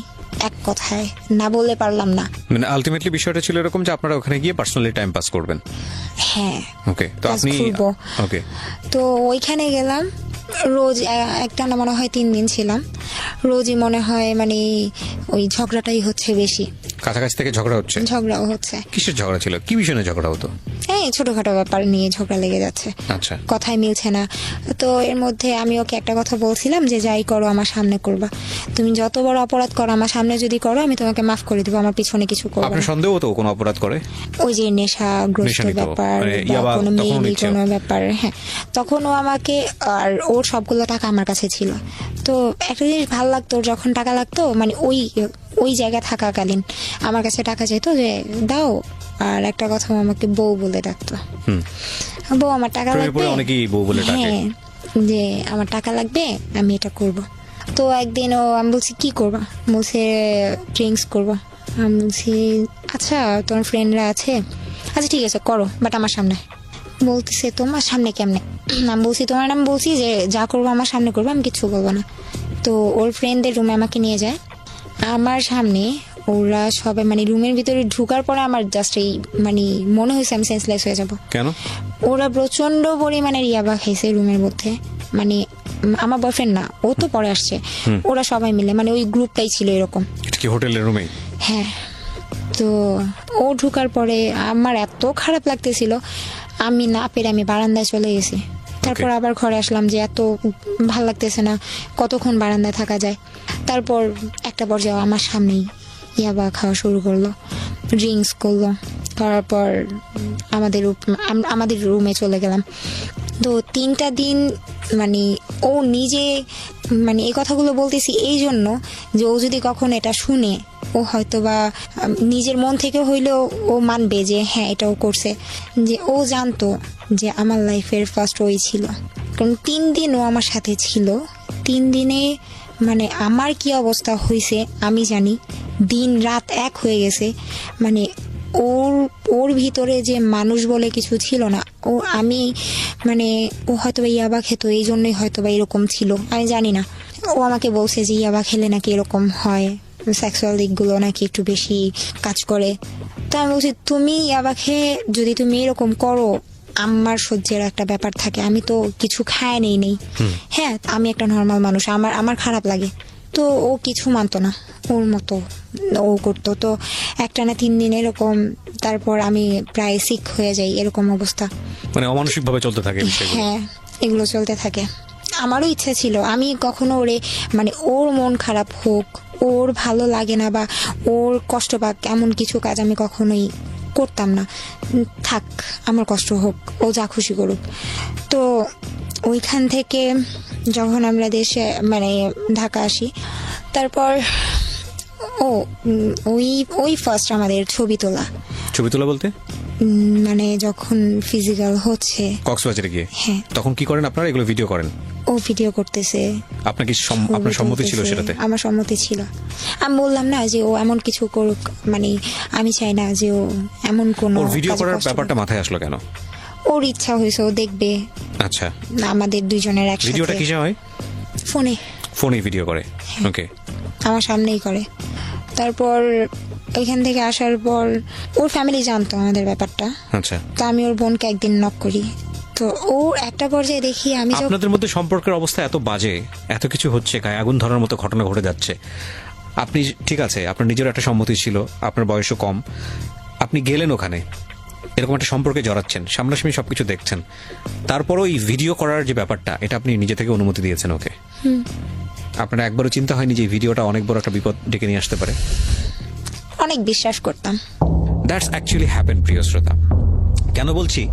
কজ লাভ রানস ব্লাইন্ড, একটা কথা আছে যে ভালোবাসা অন্ধের মতো দৌড়ায়, এবং এটার কোনো লজিক থাকে না। একটা মানুষ যখন ইমোশনালি লাভের মধ্যে পড়ে যায়, তখন পুরো দুনিয়া একদিকে, প্রেম একদিকে। এবং মজার বিষয় হচ্ছে এটা একটা আগুনের ফুলকির মতো। আগুনের ফুলকি যেরকম তাপ করে উঠে জ্বলে আবার যেভাবে নিভে যায়, এটাও ঠিক তাই। লাভের ইমোশন প্রথম পর্যায়ে যেটা আসে, সেটা যদি একটা মানুষের জীবনে লাইফ লং স্টে করে, তাহলে মানুষটা পাগল হয়ে যাবে, এবং এটা কোনোভাবেই সম্ভব না। এবং সেই জন্য ব্যালেন্স করার জন্যই হয়তো বা সৃষ্টিকর্তা এই ইমোশনটা বেশি দিন রাখেন না। ঘটনা কিন্তু তখনই ঘটে। ইমোশনটা যখন কমে যায় ওই সময় যতগুলো ভুল হয় সেই ভুলগুলো সারাটা জীবন জুড়ে বয়ে বেড়াতে হয়। আর ইন্টারেস্টিং ফ্যাক্ট হচ্ছে আমরা যখন এই ইমোশনের মধ্যে থাকি আমরা বুঝতেই পারি না যে আমরা ইমোশন থেকে একটা সময় বের হয়ে আসব এবং খুব দ্রুত সেখান থেকে বের হয়ে আসব। আমরা এটা মানতেই চাই না, আমরা মনে করি যে এটাই জীবন এবং এখানেই সারা জীবন আমাদের স্টে করতে হবে। That is the biggest mistake. আজকে যারা টিনেজার ছেলেমেয়ে যারা এটা শুনছো, জীবনে প্রথম প্রেম করছো, এই ধরনের প্রেম করছো, ভার্চুয়াল বলে প্রেম করছো এবং ভিডিও করে যাচ্ছ দেদারসে, সুন্দর সুন্দর করে সেভ করে রাখছো, কোন দিন কোন তারিখ দিয়ে কোথায় গিয়েছিলে ভিডিও করে করে ফাইল দিয়ে সেভ করে রাখছো, তারা শুধু একটা জিনিস জেনে রেখো, নিজের জীবনের সবচাইতে ভয়াবহ রকমের যে বোমাটা সেটা তুমি সেভ করছো তোমার জন্য। ওকে, নিজের কাছে। হ্যাঁ, তারপর ঢাকায় আসার পর ওকে তো আমি বলতেই থাকি যে বিয়ে করব বিয়ে করব বিয়ে করব। ও বলে যে আজকে না কালকে, আজকে না কালকে পেছাচ্ছে। হ্যাঁ, তারপর একদিন বলতেছে যে আচ্ছা ঠিক আছে চল আমরা ডেট ফিক্সড করি, ওই দিন আমরা বিয়ে করব। তো আমার ফ্রেন্ডের বাসায় বসে একটা ডেট ফিক্সড করা হয় যে ওই দিন আমরা বিয়ে করব। কিন্তু ওই দিন পার হয়ে যায়, বিয়ে তো করেই না, আরও মানে বিয়ের ডেট আসলেই ও উল্টাপাল্টা করতেছে, ঝগড়াঝাটি করতেছে। তো এরকম কিছু হলে এর মধ্যে হঠাৎ করে একটা জিনিস দেখি যে আগে ঝগড়া করতে করতে এমন একটা ব্যাপার চলে আসছে যে এখন আমার গায়ে হাত তুললো। হ্যাঁ, কিছু হলেই ও আমার গায়ে হাত তুলতো। তো এই জিনিসগুলো অনেক খারাপ লাগতো, এতটাই খারাপ লাগতো বোঝানোর মতো না। কারণ আমি আমার ফ্যামিলি থেকে কোনোদিন আমার গায়ে হাত তোলা হয় নাই। মানে আমার ফার্স্ট আমার লাইফের শুরুটাই, মার খাওয়া শুরুটাই ওর কাছে আসার পর থেকে। তারপর ওইখানে আমার ফ্রেন্ডের বাসা থেকে আসার পর ও সেই দিনও আমাকে মারে, প্রচন্ড রকমের মারার কারণটা হচ্ছে, হ্যাঁ ওকে আমি বলি যে চলো বিয়ে করি, নাইলে কিন্তু আমি তোমার নামে মামলা করব। বলতেছে মামলা করবা মানে কি? তখন আমার কাছে কিছু ছবি ছিল, তো আমি বলছি এই ছবিগুলো দেখো, ছবিগুলোর মধ্যে তোমার ফেসটা তুমি চিনো তো, আমি কিন্তু এগুলো দিয়ে দিব। পরে বলতেছে যে মামলা করবি, এটা সেটা অনেক কথা। কে মামলা করার কথা বলে? আমি। আপনি মামলা করার কথা বলেন? আচ্ছা, মামলায় আপনি কি সাথে করবেন? আমার কাছে ছবি ছিল কিছু, তারপর ও যে আমার সাথে কথা বলতো, মানে মেসেজ। মামলাটা কিসের জন্য? এই যে ও আমার সাথে এগুলো করছে, করার পর আমাকে বিয়ে করতেছে না। আচ্ছা। হ্যাঁ, পিছাচ্ছে, আমারও তো একটা লাইফ। তো মেসেজ গুলো ছিল, আচ্ছা, কথা হতো। আর ছবি কিসের ছিল? স্ক্রিনশট, ছবিগুলো নেট পিক গুলো ছিল ওর আর আমার একসাথে বলতে নরমাল যেগুলো মানুষ দেখতে পারে এরকম ছবি, নাকি আপনাদের ভেরি পার্সোনাল ছবি? ভেরি পার্সোনাল ছবি। তার মানে আপনারা যখন ভিডিও কলে সব করতেন তখন আপনি কিছু স্ক্রিনশট নিয়ে রেখে দিয়েছিলেন? এই ছবিগুলো হচ্ছে কক্সবাজার যখন গেলাম তখনের ছবি। ওই যে মাঝে মাঝে যখন দেখানোর হতো না তখন ফোন সেক্স হতো, বাংলাদেশে আসার পরও যেদিন দেখা হচ্ছে না সেদিন ফোন সেক্স হচ্ছে অনবরত, প্রত্যেক দিন হচ্ছে। যেদিন আমি না করব, যেদিন আমি ওকে ফোনে উল্টাপাল্টা কথা না বলবো, সেই দিন আমার সাথে ঝগড়া করবে। তার মানে বিষয়টা ছিল এরকম যে আপনাদের নর্মাল রিলেশনশিপ যেটা বোঝাই আমি, যে নর্মালি কথাবার্তা যেটা হতো তার চাইতে এক্সট্রিম লেভেলে বেশি হতো, সেগুলো হচ্ছে এই ধরনের সম্পর্ক, ইলিগাল, যেটা বিয়ের আগে। আপনারা এই সময় দুজনেই যেটা করতেন, বিভিন্ন রকমের স্ন্যাপ রেখে দিতেন, ছবি রেখে দিতেন, এবং সেটা দেখি আপনি তাকে বলছেন যে যদি তুমি বিয়ে শাদীর দিকে না যাও তাহলে আমি এগুলো দিয়ে মামলা করব। ওকে, তারপর আমরা ওকে দেখতেছি যে না হচ্ছে না, ও আমার কোনো কথাই শুনতেছে না। মানে প্রচন্ড রকমের ভয় দেখাই ওরে আমি, যে থানার সামনে যাই। আমি জানি আমি থানায় ঢুকবো না, আমি থানার সামনে পর্যন্ত যাই। আমি এখানে একটু থামাচ্ছি প্রিয় শ্রোতা। অনেকেই হয়তো রেডিওতে শোনার পরে অনেকেই হয়তো একটু আটকে উঠতে পারেন যে এটা এইরকম একটা কন্টেন্ট রেডিওতে এভাবে প্রচার করাটা ঠিক হচ্ছে কিনা। আমি আপনাদের সাথে বিনীতভাবে এই জায়গাটিতে বিনয়ের সঙ্গে যে কথাটি বলতে চাই, সমাজে বা আমাদের সোসাইটিতে এই জায়গাটি, ওই যে বিষয়টি এখন বলছে, যে শব্দটি বলছে বারবার, যে ফোন সেক্স কিংবা এই যে ভার্চুয়ালি যে বিভিন্ন রকমের ছবি আদান প্রদান এবং একজনের সঙ্গে ধরনের সম্পর্কে জড়িয়ে যাওয়া, তারপর বিভিন্ন রকমের জায়গাতে গিয়ে সেগুলো ভিডিও করা, এগুলো আমাদের সমাজে এখন, শুধু আমাদের সমাজে না, আমরা বলবো যে পুরো বিশ্বেই এগুলো এখন একটা ভাইরাল কন্টেন্ট, এবং এগুলো প্রত্যেকটা মানুষের জীবনেই কম বেশি হচ্ছে, এবং কিছু কিছু মানুষের জীবনকে চিরতরে ধ্বংস করে দিচ্ছে।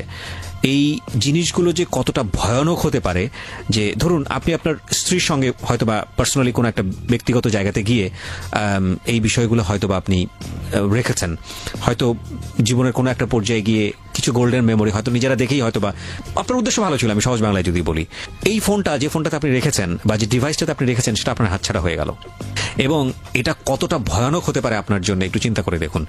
আমরা ইমোশনালি এত বেশি এই জায়গাগুলোতে ইনভলভ হচ্ছি, যে এটার নেগেটিভ ইম্প্যাক্ট কতটা হতে পারে আমরা সেটা জানছি না। দেখুন, আমার দায়িত্বের জায়গাটা এটা। আমি যখন এই অনুষ্ঠানটা করি তখন আমি এই কথাটা এই কারণেই বলছি যে কম বেশি আমরা সবাই এই জিনিসগুলোর মধ্যে আমরা ইনভলভ। আমরা যেন এমন কোনো বিপদগামী সম্পর্কে গিয়ে এইসব জিনিস চর্চা না করি যাতে করে এই জিনিসগুলো আমাদের নিজের জীবনের জন্যই দুর্বিষহ হয়ে যায়। অর্থাৎ এমন যদি চর্চা করতেই হয় তাহলে এমন কিছু সম্পর্ক বা এমন সিকিউর জায়গা থেকে চর্চা করা উচিত যেটা কোনোভাবেই আপনার ভবিষ্যৎকে ভয়ানকভাবে ঝুঁকির মধ্যে ফেলে দেবে না। আর ওর জায়গাটা এমন হয়ে গেছে, বিশেষ করে আজকে মমু যে কথাগুলো এখানে বলছে, দুজনের যে ঘটনাটা, আমার কাছে মনে হচ্ছে এটা একটা অস্বাভাবিক সম্পর্ক। প্রেমের সম্পর্কের চেয়ে বেশি চলে গেছে হচ্ছে শারীরিক সম্পর্কের দিকে। ম্যাক্সিমাম ও যেটা বলতে চাচ্ছে সেটা হচ্ছে শারীরিক সম্পর্ক। এবং কতটা বিপদগামী শারীরিক সম্পর্ক দেখেন, দ্বিপাক্ষিকভাবেই ওদের কাছে প্রচুর ডকুমেন্টস ছিল যে এই ডকুমেন্টসগুলো চাইলে ওরা একে অপরের এগেনস্টে ব্যবহার করতে পারে। এবং এই ঘটনা আমাদের সমাজে শুধুমাত্র মমই ঘটনা না, এরকম অসংখ্য ঘটনা আমাদের সোসাইটিতে আছে, অসংখ্য ঘটনা। আমরা কিছুদিন আগেই, এবং এখনো চলতেছে, আমাদের খুব ওয়েল নোন একজন সেলিব্রিটির এরকম একটা ঘটনা আমরা আমাদের মিডিয়াতে ভাইরাল হতে দেখেছি।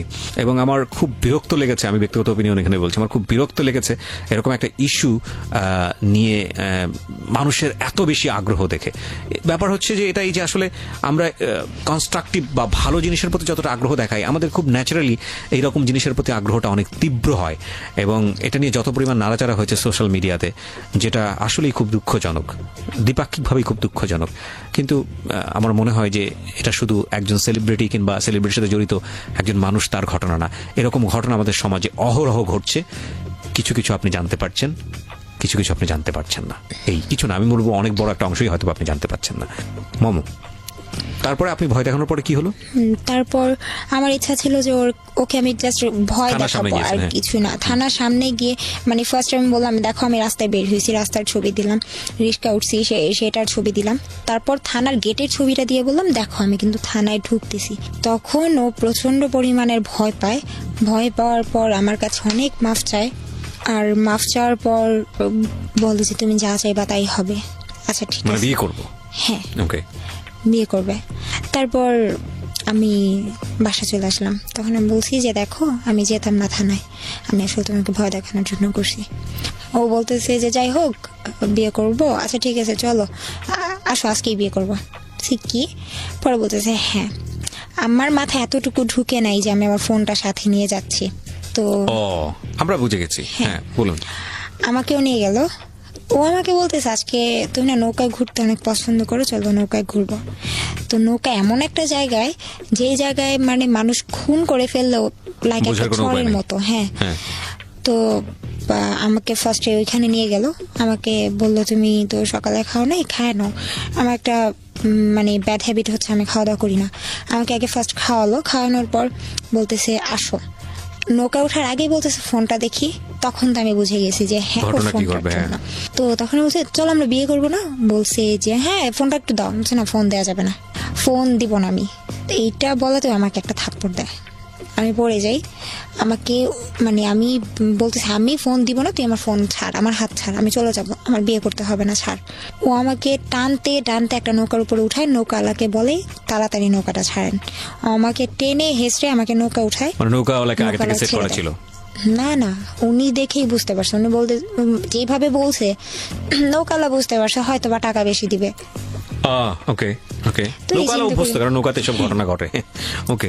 তো নৌকাটা পানির মাঝখানে নিয়ে গেল। তখন তো আমার ব্যাক করার কোনো ওয়ে নেই। তো ও আমাকে মানে ফোন চাচ্ছে আর প্রচন্ড রকম ভাবে মারতেছে। আমি দিচ্ছি না, ও আমাকে মারতেছে। মানে আমার এমন অবস্থা হয়েছে, আমি নৌকার মধ্যে আমি প্রায় সেন্সলেস হয়ে যাব অবস্থা। মানে কতগুলা থাপ্পড় দিছে আমার মনে নেই, কিন্তু মানে আমার অবস্থা খুব খারাপ হয়ে গেছে। তারপর ফোন দিলাম, ও মানে লক করা ছিল, পাটাম দেওয়া ছিল, ওইটা খুলতে পারতেছে না। তো আরো রাগ, আমি নিয়ে ফোন চাইছে, ফোন দিছি। এখন ওইটার জন্য আরো রাগ, আরো বেশি মার শুরু করছে। এখন আমি এক পর্যায়ে সহ্য করতে না পেরে ওর পায়ে ধরছি, প্লিজ আমার এইভাবে মাইরো না, আমি ফোনের লক খুলে দিচ্ছি, আমি আর সহ্য করতে পারতেছি না। তো পা ধরার পর বলতেছে তুই পা না ধরে তুই ফোন খোল। তারপর আমি মারতেছে আর বলতেছে। তো তারপর আমি মাফ টাফ চাইতেছি, দেখো তুমি আগে মারা বন্ধ করো, আমি দিচ্ছি। তারপর ফোনের লকটা খুলে দিলাম। ও সব কিছু ডিলিট করলো। সব কিছু ডিলিট করার পর ওর আমার ফোনের মধ্যে ওর জিমেল অ্যাড করলো, যেন আমি কি করি না করি সব যেন ও দেখতে পারে। তো যাই হোক, আমি জিমেল মানে হচ্ছে হলো গুগল ড্রাইভের লিঙ্কটা করে দেওয়া, তার মানে আপনি ছবিতে যা যা তুলবেন ওর পার্সোনাল ফোনে ড্রাইভে গিয়ে আসবে, সেভ হবে। হ্যাঁ, তারপর বলতো যে তখন সেই দিনও মানে যখন ডিলিট করলো ওর মন শান্তি হলো, তখন ওই অবস্থায় আমাকে আদর টাদর করে চলো চলো চলো থাক, আর কোনোদিন মারবো না, মাফ করে দাও বলে আবার সেই কফি শপে নিয়ে গেল। ওইখান থেকে আবার কবে শোবে নৌকা থেকে গিয়ে আবার সে অকাম। তারপর ওইখান থেকে আমার তো অবস্থা অনেক খারাপ, আমার ফ্রেন্ডের বাসায় নিয়ে গেল। প্রিয় শ্রোতা, ওর দিকে আঙ্গুল তুলবেন না। আমি জানি যে অনেকেই কমেন্টস করছেন, আজে বাজে কথা বলছেন ওর দিকে। প্লিজ, একজন মানুষের দিকে আঙ্গুল তোলার আগে নিজের দিকে আঙ্গুলটা তোলেন। ও কিন্তু এখানে সেলিব্রিটি হতে আসে নাই। হ্যাঁ, ও আপনাদেরকে সচেতন করার জন্য আসছে। ওর জীবনে তো এসব ঘটেছে। এমন হতে পারে যে এর চেয়েও ভয়ানক ঘটনা নিয়ে আপনি হয়তো বা গল্পটা শুনছেন। সুতরাং ওকে জাজমেন্টে যায়েন না, আপনারা নিজেরা সতর্ক হন। এবং এমনও হতে পারে যে মেয়েটি আজকে শুনছেন তার ঘটনা হয়তো বা এর চেয়েও ভয়ানক রকমের। যাতে বিপদে না পড়েন সেজন্যই এটা প্রচার করা হচ্ছে। সুতরাং ওর দিকে আঙ্গুল তুলেন না, নিজেরা সতর্ক হন। ওকে ধন্যবাদ দেন যে ওর নিজের জীবনের এত বড় একটা ঝুঁকি নিয়ে হলেও আপনাদেরকে বলে আজকে লাখ লাখ মানুষের সামনে কালার হয়েও আপনাদেরকে সতর্ক করতে এসছে। জি বলুন। বাসায় গেলেন তারপরে? হ্যাঁ, ফ্রেন্ডের বাসায় গেলাম। তো আমার ফ্রেন্ড বলতেছে তোর কি হয়েছে যে ফেস এমন ফুলে আছে, চোখ টোকের অবস্থা কেন? পরে হাসতে হাসতে বলতেছে ওরা মারছি, আর আমার বয়ফ্রেন্ড বলতেছে ওরা মারছি। তারপর বললো যে যাক তুমি উল্টাপাল্টা করছো, তুমি রাগ দেখাইছো এই জন্য মার খাইছো, আগে ডিলিট করলে কি হইতো? আমি বলছি তোমার ইচ্ছাই ছিল এটা না, তুমি আমাকে আনবা এগুলো ডিলিট করবা। তারপর গেল ওইখান থেকে। তারপর আবার বিয়ের ডেট দিল যে এই ডেটে বিয়ে করবো, আবারও করলো না। এরকম করতে করতে দিন যাচ্ছে আর ওর রাগ বাড়তেছে, কিছু হলেই গায়ে হাত তুলে। ইয়াবা তখনও নিচ্ছে? তখনও পর্যন্ত নিচ্ছে। আচ্ছা, তখন পর্যন্ত নিচ্ছে। ওকে শুধু ইয়াবাই নিত না অন্য ড্রাগও নিত? না, শুধু ইয়াবা। আপনি দেখতেন ইয়াবা, কিন্তু আপনি তো জানতেন আমি না। জানি, কিন্তু ও প্রচন্ড পরিমাণে বিয়ার খায়, এখনো পর্যন্ত খায়। Okay fine. বিয়ার মানে কি শুধু নর্মাল বিয়ার না অ্যালকোহলিক বিয়ার? অ্যালকোহলিক। যেখানে ছিলাম। তারপর আমি গায়ে হাত তোলার বিষয় নিয়ে কথা গায়ে হাত তোলা শুরু করলো। তারপর হঠাৎ করে মানে এরকম বিয়ের ডেট পিছাচ্ছে। এর মধ্যে আমি একটা জিনিস বাদ রেখে আসছিলাম। আমি যখন দেশের বাইরে ছিলাম ও আমার সাথে চ্যালেঞ্জ করছিল আর ওর একটা ফ্রেন্ডকে নিয়ে, যে তুই যদি ওকে মানে কনভিন্স করতে পারোস তাহলে তুই যা চাবি তাই পাবি। কাকে কনভিন্স করতে পারি? ওর একটা ফ্রেন্ড, ওর এই ফ্রেন্ডটা অনেক সুন্দর। ওর একটা ফ্রেন্ডকে কনভিন্স কিসের নিয়ে কনভিন্স? রিলেশনে জড়াতে পারি যদি মানে একটা আমি বিষয়টা বুঝিনি, মানে কে কাকে চ্যালেঞ্জ করেছে? যে তুই আমার এই ফ্রেন্ডকে পটায় দেখা। আচ্ছা, যদি পড়াতে পারিস তাহলে যা চাবি তাই পাবি। আমি বলছি আমি কিছু চাই না, তুই আমাকে বিয়ে করবি। বলছে হ্যাঁ করবো। ওকে। তো ওই ছেলেকে আমি এক পর্যায়ে একেবারে স্বাভাবিক, একটা ছেলে যত ভালোই থাক, একটা মেয়ে যদি ইমোশনাল হয়ে বা ওর সাথে যদি কন্টিনিউ কথা বলে, ছেলেটা তার প্রতি এরকম করার ইচ্ছা কেন জানি না। কারণ ওর এই ফ্রেন্ডটা নাকি অনেক মানে মুড দেখায়, কথা মানে কোনো মেয়ের সাথে কথা বলে না। তারপর আমি বলছি কোনো মেয়ের সাথে কথা বল না। আচ্ছা ঠিক আছে। এটা আপনাকে বলেছে? আপনারা এই বিষয়গুলো একটু খেয়াল করবেন প্রিয় শ্রোতা, কারণ উদ্দেশ্যটা কি সেটা কিন্তু আমরা এখন পর্যন্ত জানি না। সামনের দিকে গেলে বিষয়টা আমরা ক্লিয়ার হব। ওকে, এবং এই উদ্দেশ্যটা হয়তো বা অন্য কোনো কিছু হতে পারে, যেটা ওকে বলেছে সেটা নাও হতে পারে। একটু সামনের দিকে গেলে হয়তো বা সেটা পরিষ্কার হবে। আচ্ছা, তো আপনি কি করেছিলেন সেই কথা শোনার পরে? ওই ফ্রেন্ডের সঙ্গে ছেলের সাথে কথা বলা শুরু। কথা বললে তো একটা ছেলে পড়ে যাবে, বিষয়টা এরকম না। একটা না মানে কথা বলতে থাকি, ছেলে আমাকে জিজ্ঞেস করে তুমি রিলেশন আছে? আমি বলছি না আমার কোনো রিলেশন নাই, আমি একা একা থাকি। মানে আমার দুর্বলতাগুলো দেখাতাম, আমি একা একা থাকি। ওই ছেলের সঙ্গে আপনার কি ধরনের কনভারসেশন হতো? আমি কি ধরনের বলতে বোঝাচ্ছেন আপনি যেটা করেছেন? বয়ফ্রেন্ডের চাইতে কম, ফ্রেন্ডের চাইতে বেশি। এই ছেলের সাথে তো জাস্ট এমনিতেই কথা বলতাম, ইমোশনালি ব্ল্যাকমেল করা যেটা আর কি। আচ্ছা, ওই ছেলেকে কোন ধরনের স্ন্যাপ পাঠানো, ও কোন ধরনের স্ন্যাপ পাঠানো, এগুলোর মধ্যে গেছেন কি? না না, এরকম কিছু না। ফ্রেন্ড একসময় পড়ে গেল আপনার প্রতি? হ্যাঁ, তারপর? হ্যাঁ, পড়ে গেল বলতে ছেলে কিন্তু প্রপোজও করে নাই, দুর্বল হয়ে গেছে আপনার প্রতি। মানে এমনিতে কথা চলতেছে, মানে আমি বুঝতেছিলাম হ্যাঁ এই ছেলেটা প্রপোজ করতে পারে, করবে। তার মধ্যে আমি দেখতেছি যে পাপ্পুর মন মেজাজ অন্যরকম। তখন আমি এই ছেলেটাকে সব সত্যি বলে দিলাম যে আসলে দেখো ভাইয়া, আসলে আমাকে তোমার ফ্রেন্ড আমাকে বলছিল আমি চাই না, আমি পারি না এগুলা, আমি তোমারে হার্ট করতে পারবো না। এই ঘটনাটা আপনি এখন কেন বলতেছেন? মানে এটা দ্বারা কি বলতেছি আমি। তো তারপর ওই যে কেন আমি ওর সাথে কথা বললাম এইটা ওর মাথায় ছিল। হ্যাঁ, এখন আমি যখন ওই যে দেশের বাইরে থেকে যখন আসলাম তখন একদিন ওর ফ্রেন্ডদের সাথে আমাকে পরিচয় করায় দিতেছে, ফ্রেন্ডের সাথে রাস্তায় দেখা হয়েছে। তো এই ফ্রেন্ডের সাথে দেখা হয়, যে ফ্রেন্ডের সাথে আমি ফোনে কথা বলছি, তো এই ফ্রেন্ডের সাথে দেখা হয়। সেদিন ওই ফ্রেন্ডের নাকি বার্থডে ছিল। তো আমি জাস্ট বলছি ভাইয়া হ্যাপি বার্থডে টু ইউ। এটা আমি কেন বললাম, মানে এই ছেলের সাথে আমার ফোনে আগে কথা হয়েছিল, এই ছেলের সাথে আমি কেন কথা বলবো, এইটা বলছি এই জন্য, এই কথাটা বলার জন্য ও আমাকে যে কি করলো, সবার সামনে অপমান করলো, সবার সামনে, ওই ছেলের সামনেই, সবার সামনে।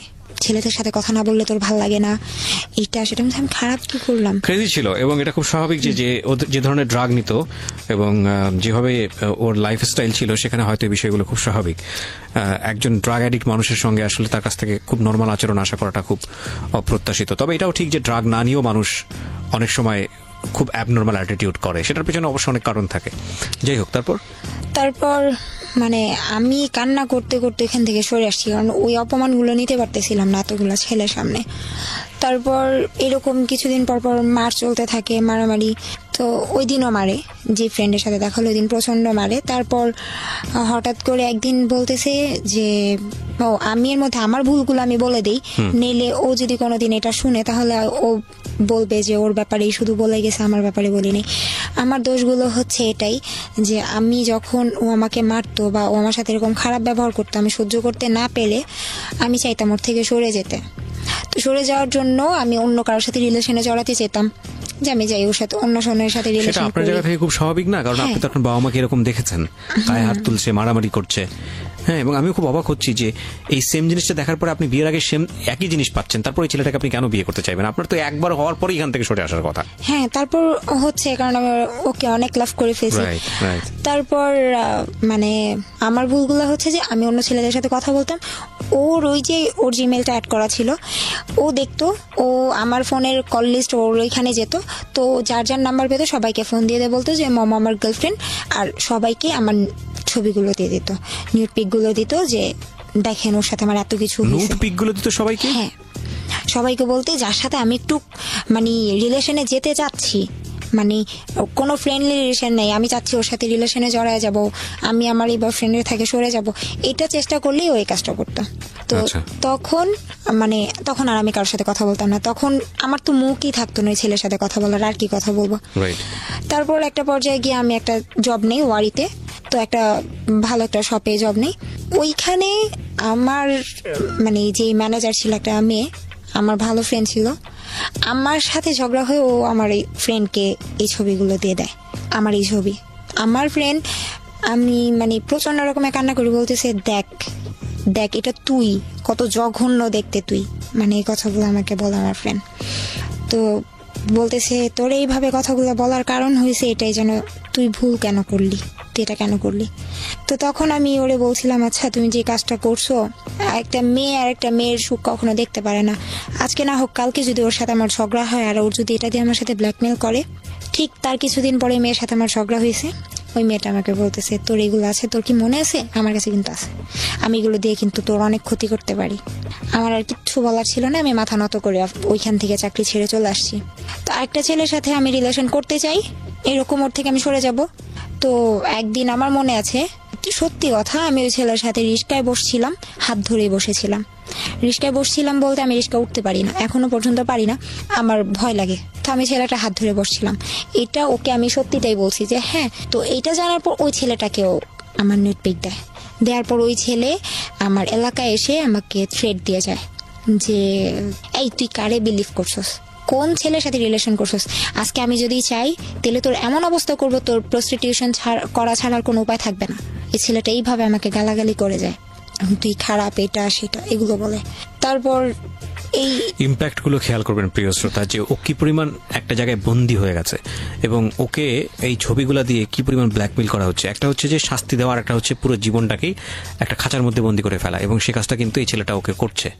এবং ও ইমোশনালি বারবার এই ছেলেটার কাছে ফিরে আসতেছে, কোনো উপায় নেই বলে। হ্যাঁ, উই পোকা যেরকম আগুন দেখে আগুনের উপর ঝাঁপায় পড়ে, তারপরে দুটো পাখা হারায় সুরসুর করে ওখান থেকে ফিরে আসে অথবা মারা যায়, ওর অবস্থা হয়েছে ঠিক সেরকম।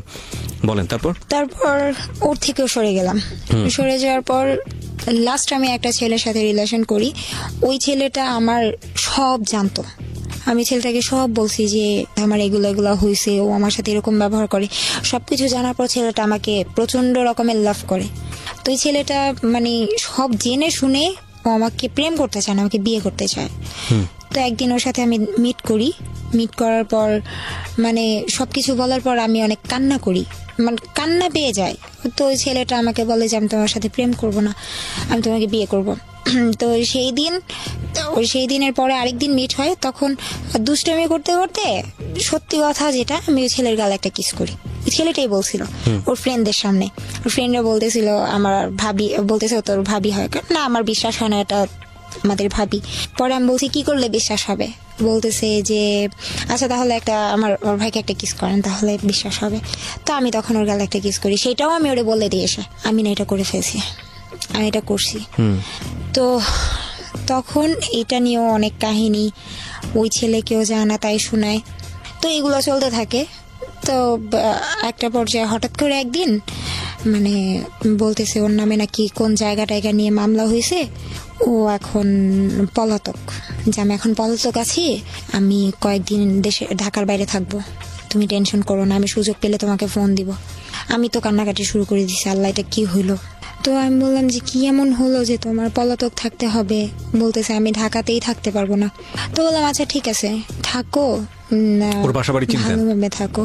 না বাসা বলতে ওর বাসা চিনতাম না, এমনিতে ওর জানতাম যে ওইখানে থাকে।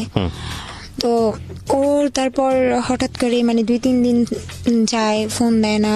তারপর 2-3 দিন পর একদিন ফোন দিয়ে বলে যে মানে অনেক নীরব একটা বন্ধ একটা জায়গায় বসে বলে দেখো আমাকে আটকে রাখছে এখানে, এমন একটা অবস্থা, মানে পলাতক থাকতে হচ্ছে, আমাকে পুলিশ পাইলে নিয়ে যাবে। কেন জায়গা নিয়ে কি হয়েছে আমাকে বলো। বলতেছে যে আসলে জায়গাটা যার থেকে নিয়েছে এটা নিয়ে একটু প্রবলেম হয়েছে। আচ্ছা ঠিক আছে।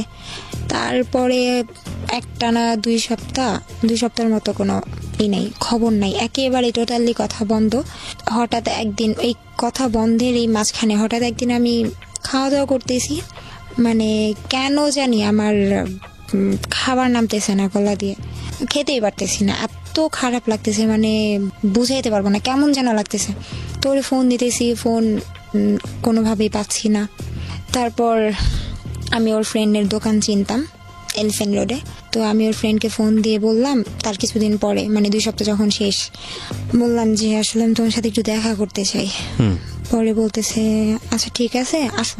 আমি ওর দোকানে গেলাম, বললাম যে তুমি একটু ওরে ফোন দিয়ে আসতে বলো, আমি আসছি, তুমি বইলো না। পরে বলতেছে আসতে বললে এখন তো পারবো না, আমার দোকান বন্ধ হলে তারপর আসতে বলবো, তুমি বসো। তো দোকান বন্ধ হতে তখনও 4-5 ঘন্টা বাকি, আমি একটানা 4-5 ঘন্টা বসে আছি ওইখানে। পাশে আবার ওর আরেক ফ্রেন্ডের দোকান ছিল, তো ও পাপ্পুকে ফোন দিয়ে বলতেছে যে তুই মানে ওই ফ্রেন্ডের দোকানে আয়। কোথায় দোকান? আমি আসতেছি এলিফ্যান্ট রোডে। কিসের দোকান? কম্পিউটারের। আচ্ছা, মানে আলটিমেটলি হচ্ছে ওদের ফ্রেন্ডদের হচ্ছে কম্পিউটারের দোকান ছিল। তো এখানে বসে আছি, এখন বলতেছে যে অনেক দিন যাবত কথা হয় না, এখন ও বলতেছে যে পাপু একটু তুই আয়, দোকানে আয়, তোর সাথে দরকার আছে। তো অন্য একটা ফ্রেন্ডের দোকানে ও আসছে শুনলাম। তো এখন আমি এই ফ্রেন্ড যার কাছে আমি আসলাম, আমি তারে বলতেছি যে ও আসছে, বলতেছে চলো তুমি। তো আমাকে নিয়ে গেল। আমি মানে এতদিন যাবত যে কথা হচ্ছে না বা ঝগড়া হয়েছে, আমি সবকিছু ভুলে গিয়ে আমি দৌড় দিয়ে ওর সামনে যে বলতেছি তুমি আসছো। পরে আসছো বলে 2টা হাত আমি ধরছি, হাতটা ধরার পর আমি মানে দেখি যে ও 2 হাত ভর্তি মেহেদি দেয়া। তো তখন আমি মানে কেন জানি নিজের মন থেকে হঠাৎ করে মুখ দিয়ে বলে ফেলছি তুমি বিয়ে করছো। বলতে চাই নাই, কেন যেন বেরিয়ে গেছে মুখ থেকে। অন্য কথাও তো বলতে পারতাম, বা বিয়ে ছাড়া কি মানুষ মেহেদি দেয় না, দিতেই পারে। আমার মুখ থেকে ওইটাই বেরিয়েছে। বলতেছে আরে বোকা, আমি তো আমার কাজিনদের বাসায় ছিলাম, আর কাজিনরা সবাই মেহেদি টেহেদি দিছে, এতদিন পর গেছি, আমাকেও জোর করে দিয়ে দিছে। আচ্ছা ভালো কথা দিছে। বলতেছে দেখো মেহেদি দিছি, তোমার নাম লেখা আছে হাতে। দেখলাম হ্যাঁ সত্যি আমার নাম দেয়াই আছে। তারপর অনেক খুশি হইলাম যে যাক শেষ পর্যন্ত মিল টিল হলো। হঠাৎ করে একদিন মানে ওর সাথে দেখা হয়েছে টিএসিতে। দেখে ওর হাতে একটা আংটি পরানো ছিল। তুমি তো আংটি পরো না, গোল্ডের, তাও আবার কিসের এটা? পরে বলতেছে না দুলাভাইয়ের আংটি এটা আমি একটু পরে আসছি, মানে আমার মা তো সব স্বর্ণের জিনিসগুলো নামেছে, তো এটা একটু দেখলাম, দেখার পর আমি পড়ছি। আচ্ছা আচ্ছা ঠিক আছে, সব কিছুই ঠিক আছে, কিন্তু আমার মন বলতেছিল ও বিয়ে করে ফেলছে। তারপর ও আমাকে বলে না, তো হঠাৎ করেই ও টিএসসিতে আমরা বসছি, বসার পর আমি কেন যেন বলছি দেখো তো কয়টা বাজে, ওর ফোনটা বের করছে, বের করে জাস্ট ওই লক বাটনে চাপ দিছে দেখার জন্য কয়টা বাজে। তা আমি না কি দেখলাম, আমার মনে হলো যে ওর ফোনের মধ্যে ওয়ালপেপারে ছবি দেওয়া, সেটা হচ্ছে বিয়ের ছবি। দেখার পর মানে আমি ফোনটা একটু দেখি, ও দিবে না। আমি তো অনেক জোরাজোরি করে ফোনটা হাতে নিলাম, নেওয়ার পরে দেখতেছি যে ওর বিয়ের ছবি। তারপর ফোনটা, বিয়ের ছবি বলতে ও বিয়ে করছে। হ্যাঁ, সেটা কি ছবিতে কি ছিল? ও আর ওর ওয়াইফ। ওর ওয়াইফের ছবি, মানে একদম বিয়ের সাজগোজ সহ। ওকে, আমরা একটা বিরতি নেব প্রিয় শ্রোতা, যা হবার সেটা তো হলোই না। এবং এটা আপনারা হয়তো বা গেসই করেছিলেন যে ঠিক আছে, এখন পর্যন্ত তো যেটাই ভেবেছিলাম সেটাই হবে, মেয়েটার কপালে তো এটাই আছে। কিন্তু আসলে কি তাই? ভাবনার সাথে জীবনের যে ঘটনাগুলো ঘটে সেটা আসলে মিল খুব কমই থাকে। ছোট্ট একটা বিরতির পর রাত একটায় যখন ফিরবো তখন বুঝবেন যে ভাবনাটা আসলে কোথায় গিয়ে দাঁড়িয়েছে। আমরা শুনছি সিক্রেটস, আরজি কিবরিয়া আপনার সঙ্গে রয়েছে আমি, এবং শুনছেন ঢাকা FM 90.4। আমাদের এই ইউটিউব ভার্সন যেটা আমাদের ইউটিউবে আপলোড করা হয়েছে, আপনারা চাইলে ওখান থেকে পুরো গল্পটা শুনতে পারবেন এই মুহূর্তে। আমাদের ইউটিউবের ঠিকানা www.youtube.com/dfm904। আমি আবারও বলছি youtube.com/dfm904। এখানে আজকে যে ভদ্রমহিলা এখানে আমার বসে কনফারেন্স করছেন তার একটা ছবিও আছে, আপনারা চাইলে ওখানে গিয়ে দেখতে পারেন কে এই মোমো। ছোট্ট একটা বিরতির পর ফিরে আসছি। Secrets. Something beyond entertainment.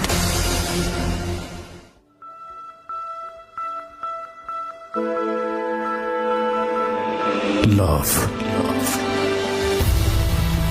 Hate. Challenge. Motivation. Lies. Truth. Impossible. Virtue. Morality. Something beyond entertainment.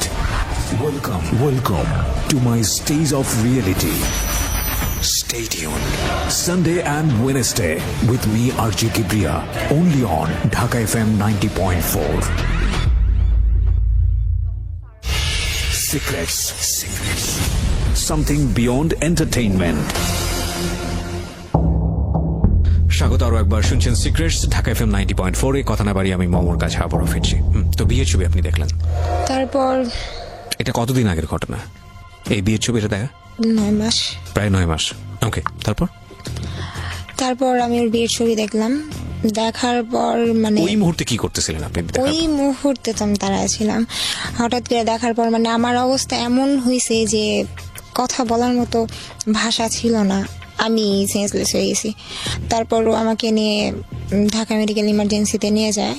Doctor বারবার বলতেছিল যে কি হয় নাকি, হ্যাঁ যে মেয়েটার কি হয়েছে, ওর হার্টবিট এত বেড়ে গেছে, ওর কি হয়েছে। অবাক হয়েছি তখন আমি, ওদের কাছে বলতেছিল যে এই মেয়েটার বয়ফ্রেন্ড বিয়ে করে ফেলছে, আমি ওর ফ্রেন্ড ফি, মানে এই কথাটা ও ডাক্তারকে বলে। আর আমার কানের কাছে এসে বলে যে তুই যদি এদিকে বলস যে আমি তোর বয়ফ্রেন্ড হই তাহলে আজকে সব শেষ। এত কিছুর পরেও সেই ধরনের কথা বলতেছে? আচ্ছা, এবং আপনি সেটা শুনতেছেন, তারপর আপনি কি করলেন? চুপচাপ? আমি তো তখন স্যালাইন চলতেছে, তখন ডাক্তার আসলো, আসার পর বলতেছে যে বিয়ে করে ফেলছে, হ্যাঁ তুমি কোন অংশে কম আছো, যে তোমার হারাইছে ও তোমার হারাইছে, তুমি কাউরে হারাও নাই, এরকম আমি সান্ত্বনা দিচ্ছে। তো ওর ফ্রেন্ডরা আসলো, মানে আমি বারবার ওর দিকে তাকাচ্ছি আর মানে কেমন যেন একটা ফিলিংস হচ্ছে, আর আমি অনেক কান্না করতেছিলাম। ডাক্তার বলছে তুমি যদি এইভাবে কান্না করো তাহলে তো তুমি এই বয়সে হার্ট অ্যাটাক করবা। তারপর ওখান থেকে বাসায় যাই, বাসায় যাওয়ার পর মানে এরকম আবার ও আমাকে বোঝায় যে আমরা বিয়ে করব, যে এটা আমার মানে পরে শুনতে পারি যে ওর হাতে যে নামটা লেখা ছিল সেটা আসলে আমার যেই নাম, ওর নামের নাম ওর বউয়ের একই নাম। আমিও গেস করছিলাম আর কি। হ্যাঁ, আর ওর বউটা হচ্ছে ওর আপন মামাতো বোন। আর সবচেয়ে বড় কথা, ওর কাছে যে আমি সবকিছু শেয়ার করতাম আমার ফ্যামিলির, ও এইগুলো আমাকে অনেক খোটা দিত। তোর বাবা এটা, তোর মা এটা, মানে আমাকে এগুলো সম্পর্কের বলতো। যখন খুব তিক্ত জিনিসগুলো চলে আসে হ্যাঁ। তখন এগুলো নিয়ে মানুষ খোটা দেয়। হ্যাঁ, মানে তখন বলতাম যে তখন আমি বলছিলাম আমার শ্বশুর কি করে, তো ওর শ্বশুর ওই জায়গার অনেক নামি দামি একটা লোক। তখন বলছে হয়তো এই জন্যই তুমি আমার বিয়ে করো নাই। তো ও এসব বলতো। আর তারপর ওর একটু you can no you can cry, আপনি আরামসে, সমস্যা নাই। আপনি যদি কাঁদতে চান কাঁদতে পারেন, কোনো না, সমস্যা নাই, রিল্যাক্স। নাই। তারপর ও বলতো যে তোর মতো ফকিন্নিকে আমি কেন বিয়ে করবো, তোর মতো ফকিন্নিকে আমি কেন বিয়ে করব, তোর বাবা 2 বিয়ে করছে, এটা সেটা। এগুলো বিয়ের পরে বলতো? তারপর বুঝাইতো যে আমি ওরে ছেড়ে দিব, আমি ওরে চাই না, আমার বাবা মা জোর করে আমাকে বিয়ে দিছে। আমি বলতেছে যেন সবকিছু হঠাৎ করে হয়ে গেছে, জোর করে বিয়ে দিছে, আমি বিয়েটা করতে চাই নাই। তারপর বলতেছে আচ্ছা ঠিক আছে, তোমার সাথে তোর যা হওয়ার হয়েই গেছে। বলতেছে বিশ্বাস করে ওর সাথে আমার ফিজিক্যাল হয়নি। আমি বলছি বিয়ে করছে ফিজিক্যাল হয়নি। বলছে না, কাবিন হয়েছে ওর বাসায়, আমি আমার বাসায়। আমি বলছি আচ্ছা ঠিক আছে। তো এরকম হঠাৎ করে একদিন ওর ফোনে আমি দেখলাম যে ওর রুমে বসা, মানে বাসর রাতের ছবি যেটা বিয়েতে তোলা হয়।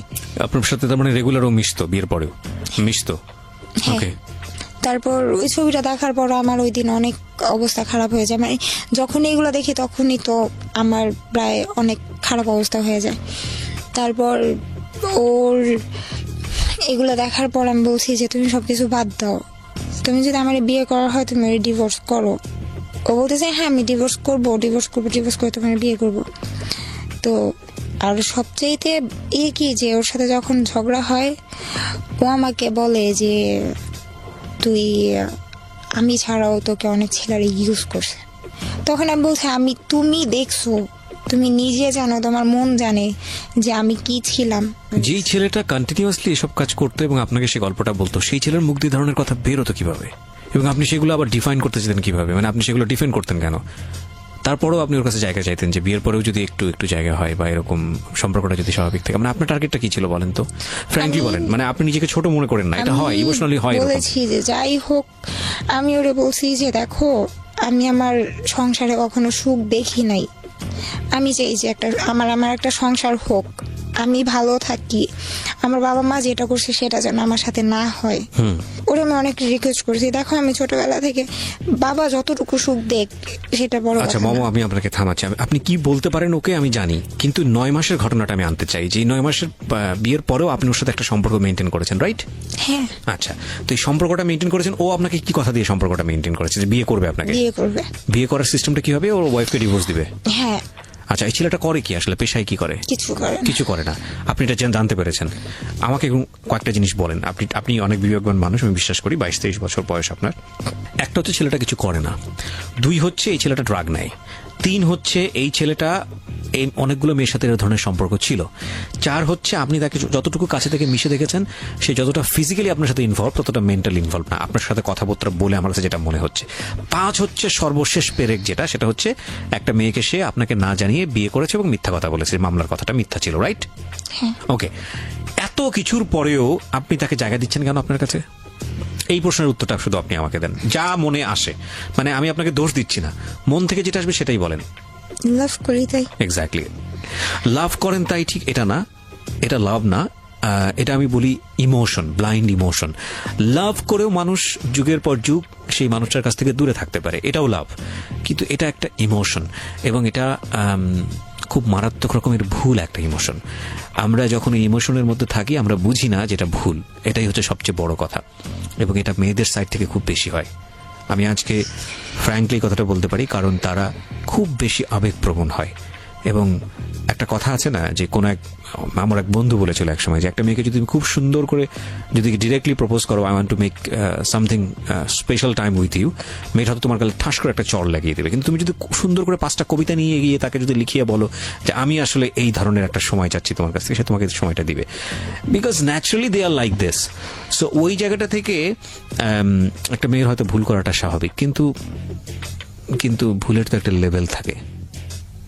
আমরা মমর দিকে আঙ্গুল তুলতে যাই না, এরকম ভুল হয়, অনেক মানুষেরই হয়। আপনি এখনো কি তাকে লাভ করেন? মানে তাকে নিয়ে আপনি এখনো ঘর বাঁধার স্বপ্ন দেখেন? মানে এত কিছুর পরে, বিয়ের আগে আপনার গায়ে হাত তোলা, আপনাকে বাদ দিয়ে আরেকটা মেয়েকে বিয়ে করা, এত খোটা দেওয়া, এত কিছু করা, তারপরেও আপনি ওকে নিয়ে সংসার করার চিন্তা করছেন এবং সেটা আপনার জীবনের একটা পূর্ব অভিজ্ঞতা আছে আপনার বাবা মাকে নিয়ে, তারপরেও মানে এতটা বেশি ইমোশনাল কি আসলে হওয়া উচিত? কি পেয়েছেন জীবনে, কি পেলেন এটা করে আসলে? ওর ওয়াইফ জানে আপনাদের সম্পর্ক? সবাই জানে। ওর আমি wife ও ওর জানে? বোনকেও একদিন আমাদের ছবি মানে আপনি না পাঠিয়েছেন? পেরে হ্যাঁ। না পেরে যে আপু ওর বিয়ের আগে যে আপু দেখো তুমি তো একটা মেয়ে মানুষ, তুমি বুঝছো ওর ছাড়া আমার পক্ষে সম্ভব না। ওর বোন আমাকে বলছে যে তুমি যদি ভালো মেয়ে হতে তুমি কোনোদিন এটা করতে না, আমার ভাইয়ের সাথে তোমার সবাই বিয়ে মেয়েদেরকেই সম্ভব দোষটা দেয়, সবাই মেয়েদেরকেই দোষটা দেয়। এটা তো আসলে আমাদের সমাজের একটা নিয়ম হয়ে গেছে। মনে করে সবাই যে একটা মেয়ে যদি না চায় তাহলে এটা সম্ভব না। হ্যাঁ, হয়তো কথাটা সত্য, কিন্তু দ্বিপাক্ষিকভাবেই জিনিসটা আসলে অপরাধী হওয়ার মতো বিষয়। হ্যাঁ, তোর ওয়াইফ জানে বিষয়টা? বিয়ের আগে জেনেছে না বিয়ের পরে জেনেছে? না। বিয়ের আগে থেকে সবাই জানতো, ওর ওয়াইফও জানতো বিয়ের আগে থেকে বিষয়টা? সবাই জানতো। তারপর ওকে বিয়ে করেছে? তো ওর মানে বিয়ে হয়ে যাওয়ার পর আমি বলতেছি দেখো ওর বাবার তো সব আছে, আমি ওরে বুঝেছি ওর বাবার সব আছে, ওর চাইলে ওর এখন উঠে আনো নাই, ওর বাবা চাইলেই ওকে অনেক ভালো একটা জায়গায় বিয়ে দিতে পারবে, বা ও ডাক্তার হবে, ওর অনেক ইচ্ছা, ওর স্বপ্ন, তো তুমি ওর ডাক্তার হতে দাও, চল আমরা বিয়ে করে ফেলি। আমার বাবার তো কিছু নাই, আমার তো কিছু নাই, আমি তো শুধু তোমার চাইছি, কারণ আমি আমার ফ্যামিলি থেকে সুখ চাইনি। আর তোমার ওর হ্যাঁ ও কি বলে? অনেক বড় লোক, ও ও কি ঠিক বলে? আছে। ও বলে হ্যাঁ তোমার আমি পাগলের মতো লাভ করি, এটা সেটা। আমি দেশে আসার পরও স্যাভলন খাইছি, তাও সেটা ওর ভিডিও কলে ওর সামনে, ও বলে আমার সামনে খা। না ঠিক আছে, আপনি যা করেছেন ওর সাথে ভিডিও কলিং করেছেন আপনি, এগুলা বুঝতে পারছি, কিন্তু তো- ও কি আপনাকে বিয়ে করবে এরকম কোনো কথা দিয়েছে? দিচ্ছেই তো দিচ্ছে। আপনি কি চান ওকে বিয়ে করতে? না। আমি যেখানে আমার কাজিন, আমার ছোট বোন, আপন ছোট বোন, ওর কাছে পর্যন্ত আমার এই ছবিগুলো গেছে। মানে এখন সবার কাছে ছবি টবি যাওয়া শেষ? শেষ। এখন আমি, আমার ছোট বোন আমার সাথে কথা বলে না, আমার কাজিন আমার সাথে কথা বলে না। ইভেন একদিন ও আমার আব্বুকে ফোন দিয়ে, মানে ওর সাথে আমি বেরোইছি, ও আমার আব্বুকে ফোন দিয়ে বলে মেয়ে কোথায় যায় কোনো খবর রাখেন, আপনার মেয়ে খারাপ, এটা সেটা, আপনার মেয়ে ছেলেদের সাথে এগুলো করছে, আপনার মেয়ের ছবি দেখবেন। ছি ছি ছি। আমার আব্বুকে বলে যে আপনার মেয়ের নিউড পিক দেখবেন আপনি। আমাকে মানে বলে যে তোরে আমি পর্ন স্টার বানাবো, আমাকে এগুলা বলে ও কি কি আছে ওর কাছে? সবকিছু। কি পরিমাণে আছে? এখন আর ব্ল্যাকমেল করে না এগুলো দিয়ে, কিন্তু আছে, এগুলো ওর কাছে আছে। আপনি কোনো অ্যাকশন নেননি কেন? ওর কোনো ক্ষতি হোক আমি এটা চাই না, আমি এখনো চাই না ওর কোনো ক্ষতি হোক। আর এই জন্য বলতেছি যদি পারেন প্লিজ ওর নামটা যেন না উচ্চারণ হয়, ওর নামটা যেন না আসে, তাহলে তো ওর ফ্যামিলির কেউ এটা শুনলে বুঝে যাবে, কারণ ওর ফুল ফ্যামিলি স্টোরিটা জানে। ওর ফুল ফ্যামিলি জানে স্টোরিটা? ফ্যামিলি দিক থেকে কোনো ধরনের কোনো অ্যাকশন নেওয়া হয়নি? ওর ফ্যামিলি কোনো অ্যাকশন নেয়নি? ওই যে শুধুমাত্র আমার ফ্যামিলির ব্যাকগ্রাউন্ড ভালো না, এই জন্য। আপনার ফ্যামিলির ব্যাকগ্রাউন্ড ভালো না সেটা তো অন্য হিসাব, কিন্তু ও যে এটা করতেছে এটা তো ক্রাইম, অনেক বড় ধরনের অপরাধ। সেটার না, জন্য এখন ফ্যামিলি আমার কি সাথে করেছে? কথা বলে এটা ওর ফ্যামিলি জানে না। এখন তো অন্য হিসাব। আপনার সঙ্গে যেটা করে, আপনাকে যে ব্ল্যাকমেলটা করেছে বা যেসব ডকুমেন্টস নিয়ে, আপনাদের নুট ছবি ভিডিওস গুলো নিয়ে যে ব্ল্যাকমেলটা আপনাকে করে, এটা তো ভয়ানক রকমের অপরাধ। এটা যদি ওর ফ্যামিলি জেনে থাকে, সেটার ব্যাপারে ওর ফ্যামিলি কোনো স্টেপ নিয়েছে? না, কোনো স্টেপ নেয়নি।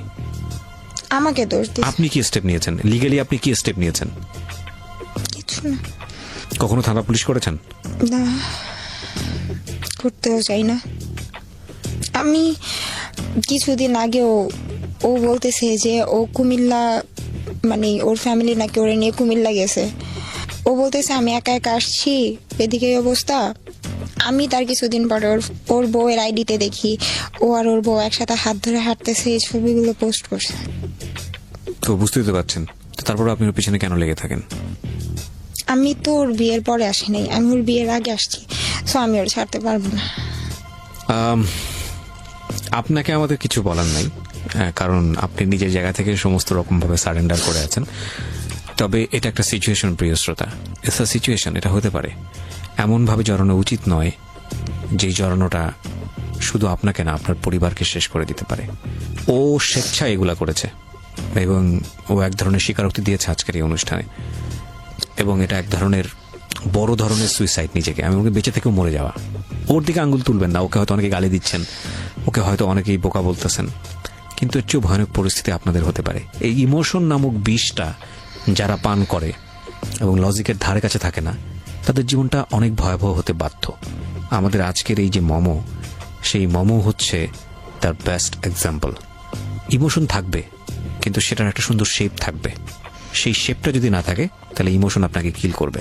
Emotion is a power, and power is nothing without control. এটা কিন্তু আমার কথা না, এটা খুব বিখ্যাত একজন মনীষীর কথা। শক্তি আপনার কাছে আছে, সেই শক্তি যদি নিয়ন্ত্রণ করার ক্ষমতা না থাকে, তাহলে সেই শক্তি আপনাকে কিল করবে। ঠিক সাপের মতো, সাপ ছোবল দেয়, সেই সাপটাকে যদি আপনি ম্যানেজ করতে না পারেন, তাহলে সাপ কিন্তু আপনাকে মেরে ফেলবে। আর যদি ম্যানেজ করতে পারেন, তাহলে আপনার মধ্যে বিশেষ ক্ষমতা আছে, মানুষজন আপনাকে সেই জায়গা থেকে, দৃষ্টিভঙ্গি থেকে দেখবে। সো কেন বললেন আপনি আজকের এই সিক্রেটসগুলো লাখ লাখ মানুষের সামনে? বললাম কারণ আমি এখন তো আর দেশে থাকার মতো কোনো ওয়ে নাই, কারণ আমি না পারতেছি ওরে ছাড়া থাকতে, না পারতেছি ওরে নিয়ে থাকতে, কারণ ও আমাকে বিয়ে করতেছে না, বলতেছে করব, করে না। এতদিন বলছে ডিভোর্স করবে, এখন বলে যে ডিভোর্স করতে পারবো না, ওর জায়গায় থাকবে তুমি, তুমি যদি বিয়ে করো তো করতে পারো। তার মানে আমি যদি ভুল না করে থাকি, ও বৈবাহিক সম্পর্কে যাওয়ার পরেও আপনাদের মধ্যে অনৈতিক সম্পর্ক আছে? হ্যাঁ। আর লাস্ট কবে হয়েছে এই সম্পর্কটা এখানে আসার? আপনি আজকে এখানে বসে আছেন সেই হিসেবে? পরশুদিন। কত পরশু? না সরি, গতকালকে। গতকালকে, মানে গতকালকে আপনার সঙ্গে ধরনের সম্পর্ক ছিল। আপনি যখন বিরতিতে ছিলাম তখন আপনাকে একটা ছেলে বারবার ফোন দিচ্ছিল, এই ছেলেটাই সেই ছেলে? কি জানতে চাচ্ছিল? কোথায় এসেছেন আপনি? আমি কোথায় আসছি, কই গেছি, ও ভয় পেতেছে আমি ওরে ফাঁসায় দিয়ে, বলতেছে ওইখান থেকে যদি কোনো ফোন আসে তাহলে তোর জন্য ভালো হবে না। আপনার বাবা মা আপনাকে কি বলে? সবাই তো জানে বিষয়গুলো। আমার বাবা মা কিছু মানে বলার মতো তার মুখ নাই, কারণ আমি তো কারো কথা শুনি না। এক্স্যাক্টলি, আপনি যে পরিমাণ ক্রেজি তা তো কেউ। ওরে আমি বলছি যে দেখো আমি তোমারে এতটাই লাভ করি, যেটা সত্যি কথা, আমি সবার সামনে বলতেছি যে আমার আল্লাহ আর আমার নবীজির পরে যদি আমি কাউরে লাভ করে থাকি, সেটা হচ্ছে ওরে লাভ করি। আর ওর জন্য যদি আরো কিছু করতে হয়, আর ও যদি কোনোদিন আরো 2-4টা বিয়েও করে, আর যদি বেবিও হয়ে যায়, তারপরেও যদি বলে যে মামা আমি সবকিছু ছেড়ে দিছি, আমি তোমারে চাই, আমি তারপর ওরে বিয়ে করবো। আর এখন আমার বাইরে যাওয়ার কারণ হচ্ছে থাকতে পারতেছি না দেশে, 2 দিন পর পর এগুলো দেখতে পারতেছি না, সহ্য করতে পারতেছি না। দূরে গেলে হয়তো বা অন্য কিছু নিয়ে ব্যস্ত থাকবো, ও থাকুক ওর মতো। এই শেষ জায়গাটা থেকে আমি কয়েকটা লাইন যোগ করে দিই আজকের এই অনুষ্ঠানে। ও যে ইমোশনের মধ্যে আছে, আমি আপনাকে লিখে দিচ্ছি, ও ইমোশনের মধ্যে থাকবে না, ডেফিনেটলি থাকবে না। ও একটা ঘোরের মধ্যে আছে। ও যেটা বললো না, অনেক কিছু নিয়ে ব্যস্ত হয়ে যাব, ওর বয়স মাত্র 22। ও যদি ব্যস্ত হতে পারে, ও যদি একটা ভালো সময় পাস করতে পারে, ও যদি এমন কোনো কিছু নিয়ে ব্যস্ত হতে পারে যেটার প্রতি ওর আগ্রহ আছে, তাহলে এই ছেলেটাকে ও ভুলে যাবে এক সময়। কিন্তু যেই জিনিসটা ওর মধ্যে থেকে যাবে, যেই ভয়াবহ জিনিসটা ওকে হয়তোবা একটা সুস্থ জীবনে কখনোই ফিরতে দেবে না, সেটা হচ্ছে এদের সময়কালীন যে ডকুমেন্টসগুলো। এবং এই ডকুমেন্টসগুলো একটা সময় হয়তোবা ও এই ছেলেটাকে শুধু ঘৃণাই করবে, শুধু হেটই করবে, কিন্তু এই ডকুমেন্টসগুলো পুরো জীবনটাকে শেষ করে দিতে পারে। এখানে একটা কথা আপনাদের সবার জন্য, ছেলে মেয়ে নির্বিশেষে, যদি কোনো অন্তরঙ্গ সম্পর্কে গিয়ে আপনারা এই ধরনের কোনো স্ন্যাপস বা ভিডিওস করেন এবং করার পরে যদি এক পক্ষ এটাকে ব্ল্যাকমেইল করে, তাহলে অপর পক্ষের ভয় পাওয়ার কোনো কারণ নেই। বাংলাদেশের সাইবার ক্রাইম অ্যাক্টস অনুযায়ী এটা ভয়াবহ রকমের অপরাধ, এবং এই অপরাধের জন্যে তাকে ভয়ানক রকমভাবে শাস্তি পাওয়ার বিধান আছে। এবং এই ধরনের যেই মামলা হয়, 57(2) ধারার যে মামলা, হ্যাঁ, আইসিটি অ্যাক্টের মামলা, সেখানে সরকার নিজে বাদী হয়, সরকারবাদী কেস হয়ে যায়। সুতরাং বুঝতেই পাচ্ছেন, যদি, এবং পর্নোগ্রাফি অ্যাক্টে আইন আছে, এগুলো নতুন করা হয়েছে, সরকার এসব ব্যাপারে খুবই সচেতন। আমি বিশেষ করে মেয়েদেরকে সচেতন করার জন্য বলছি, যদি কোনো কারণে বয়ফ্রেন্ড কেন্দ্রিক হোক বা অন্য কোনো বিপদগামী সম্পর্কের মধ্যে গিয়ে যদি কেউ আপনাদেরকে এই ধরনের ব্ল্যাকমেইল করে, নিকটস্থ থানায় যাবেন, থানায় গিয়ে তার নামে জিডি করবেন, প্রয়োজনে পূর্ণ ডকুমেন্টস দিয়ে তার এগেনস্টে মামলা করবেন। এবং শুধু সে না, তার সঙ্গে কারা কারা এইসবে ইন্ধন দিয়েছে, কিভাবে ইন্ধন দিচ্ছে, তার ফ্যামিলি যদি জানা থাকে, তাহলে পুরো বিষয়টা আপনি সেখানে উল্লেখ করবেন। সরকার আপনার পাশে আছে। এছাড়াও নারী নির্যাতনে যত ধরনের সহযোগিতার প্রয়োজন, সেটার জন্য বিশেষ ফোন নম্বরও দেওয়া আছে। এবং নিজের জীবনের প্রতি অন্যায় করবেন না, যে অন্যায়টা এই মেয়েটা করছে। এর মধ্যে ন্যূনতম বোধ আছে, যে কারণে ও আজকের এই অনুষ্ঠানে এসছে সবাইকে সচেতন করার জন্য। আমরা সেই বোধটা আরো বড় হোক, আমরা সেটা চাইবো, কিন্তু আপনারা ভুলটা করেন না, কারণ প্রতিটি জীবনই সম্ভাবনাময় জীবন। এরকম একটা স্টুপিডের পেছনে, যদি ওর কথা সত্য হয়, এরকম একটা ইউজলেস অথর্ব বদমাইশ একটা ছেলের পেছনে জীবনটা নষ্ট করার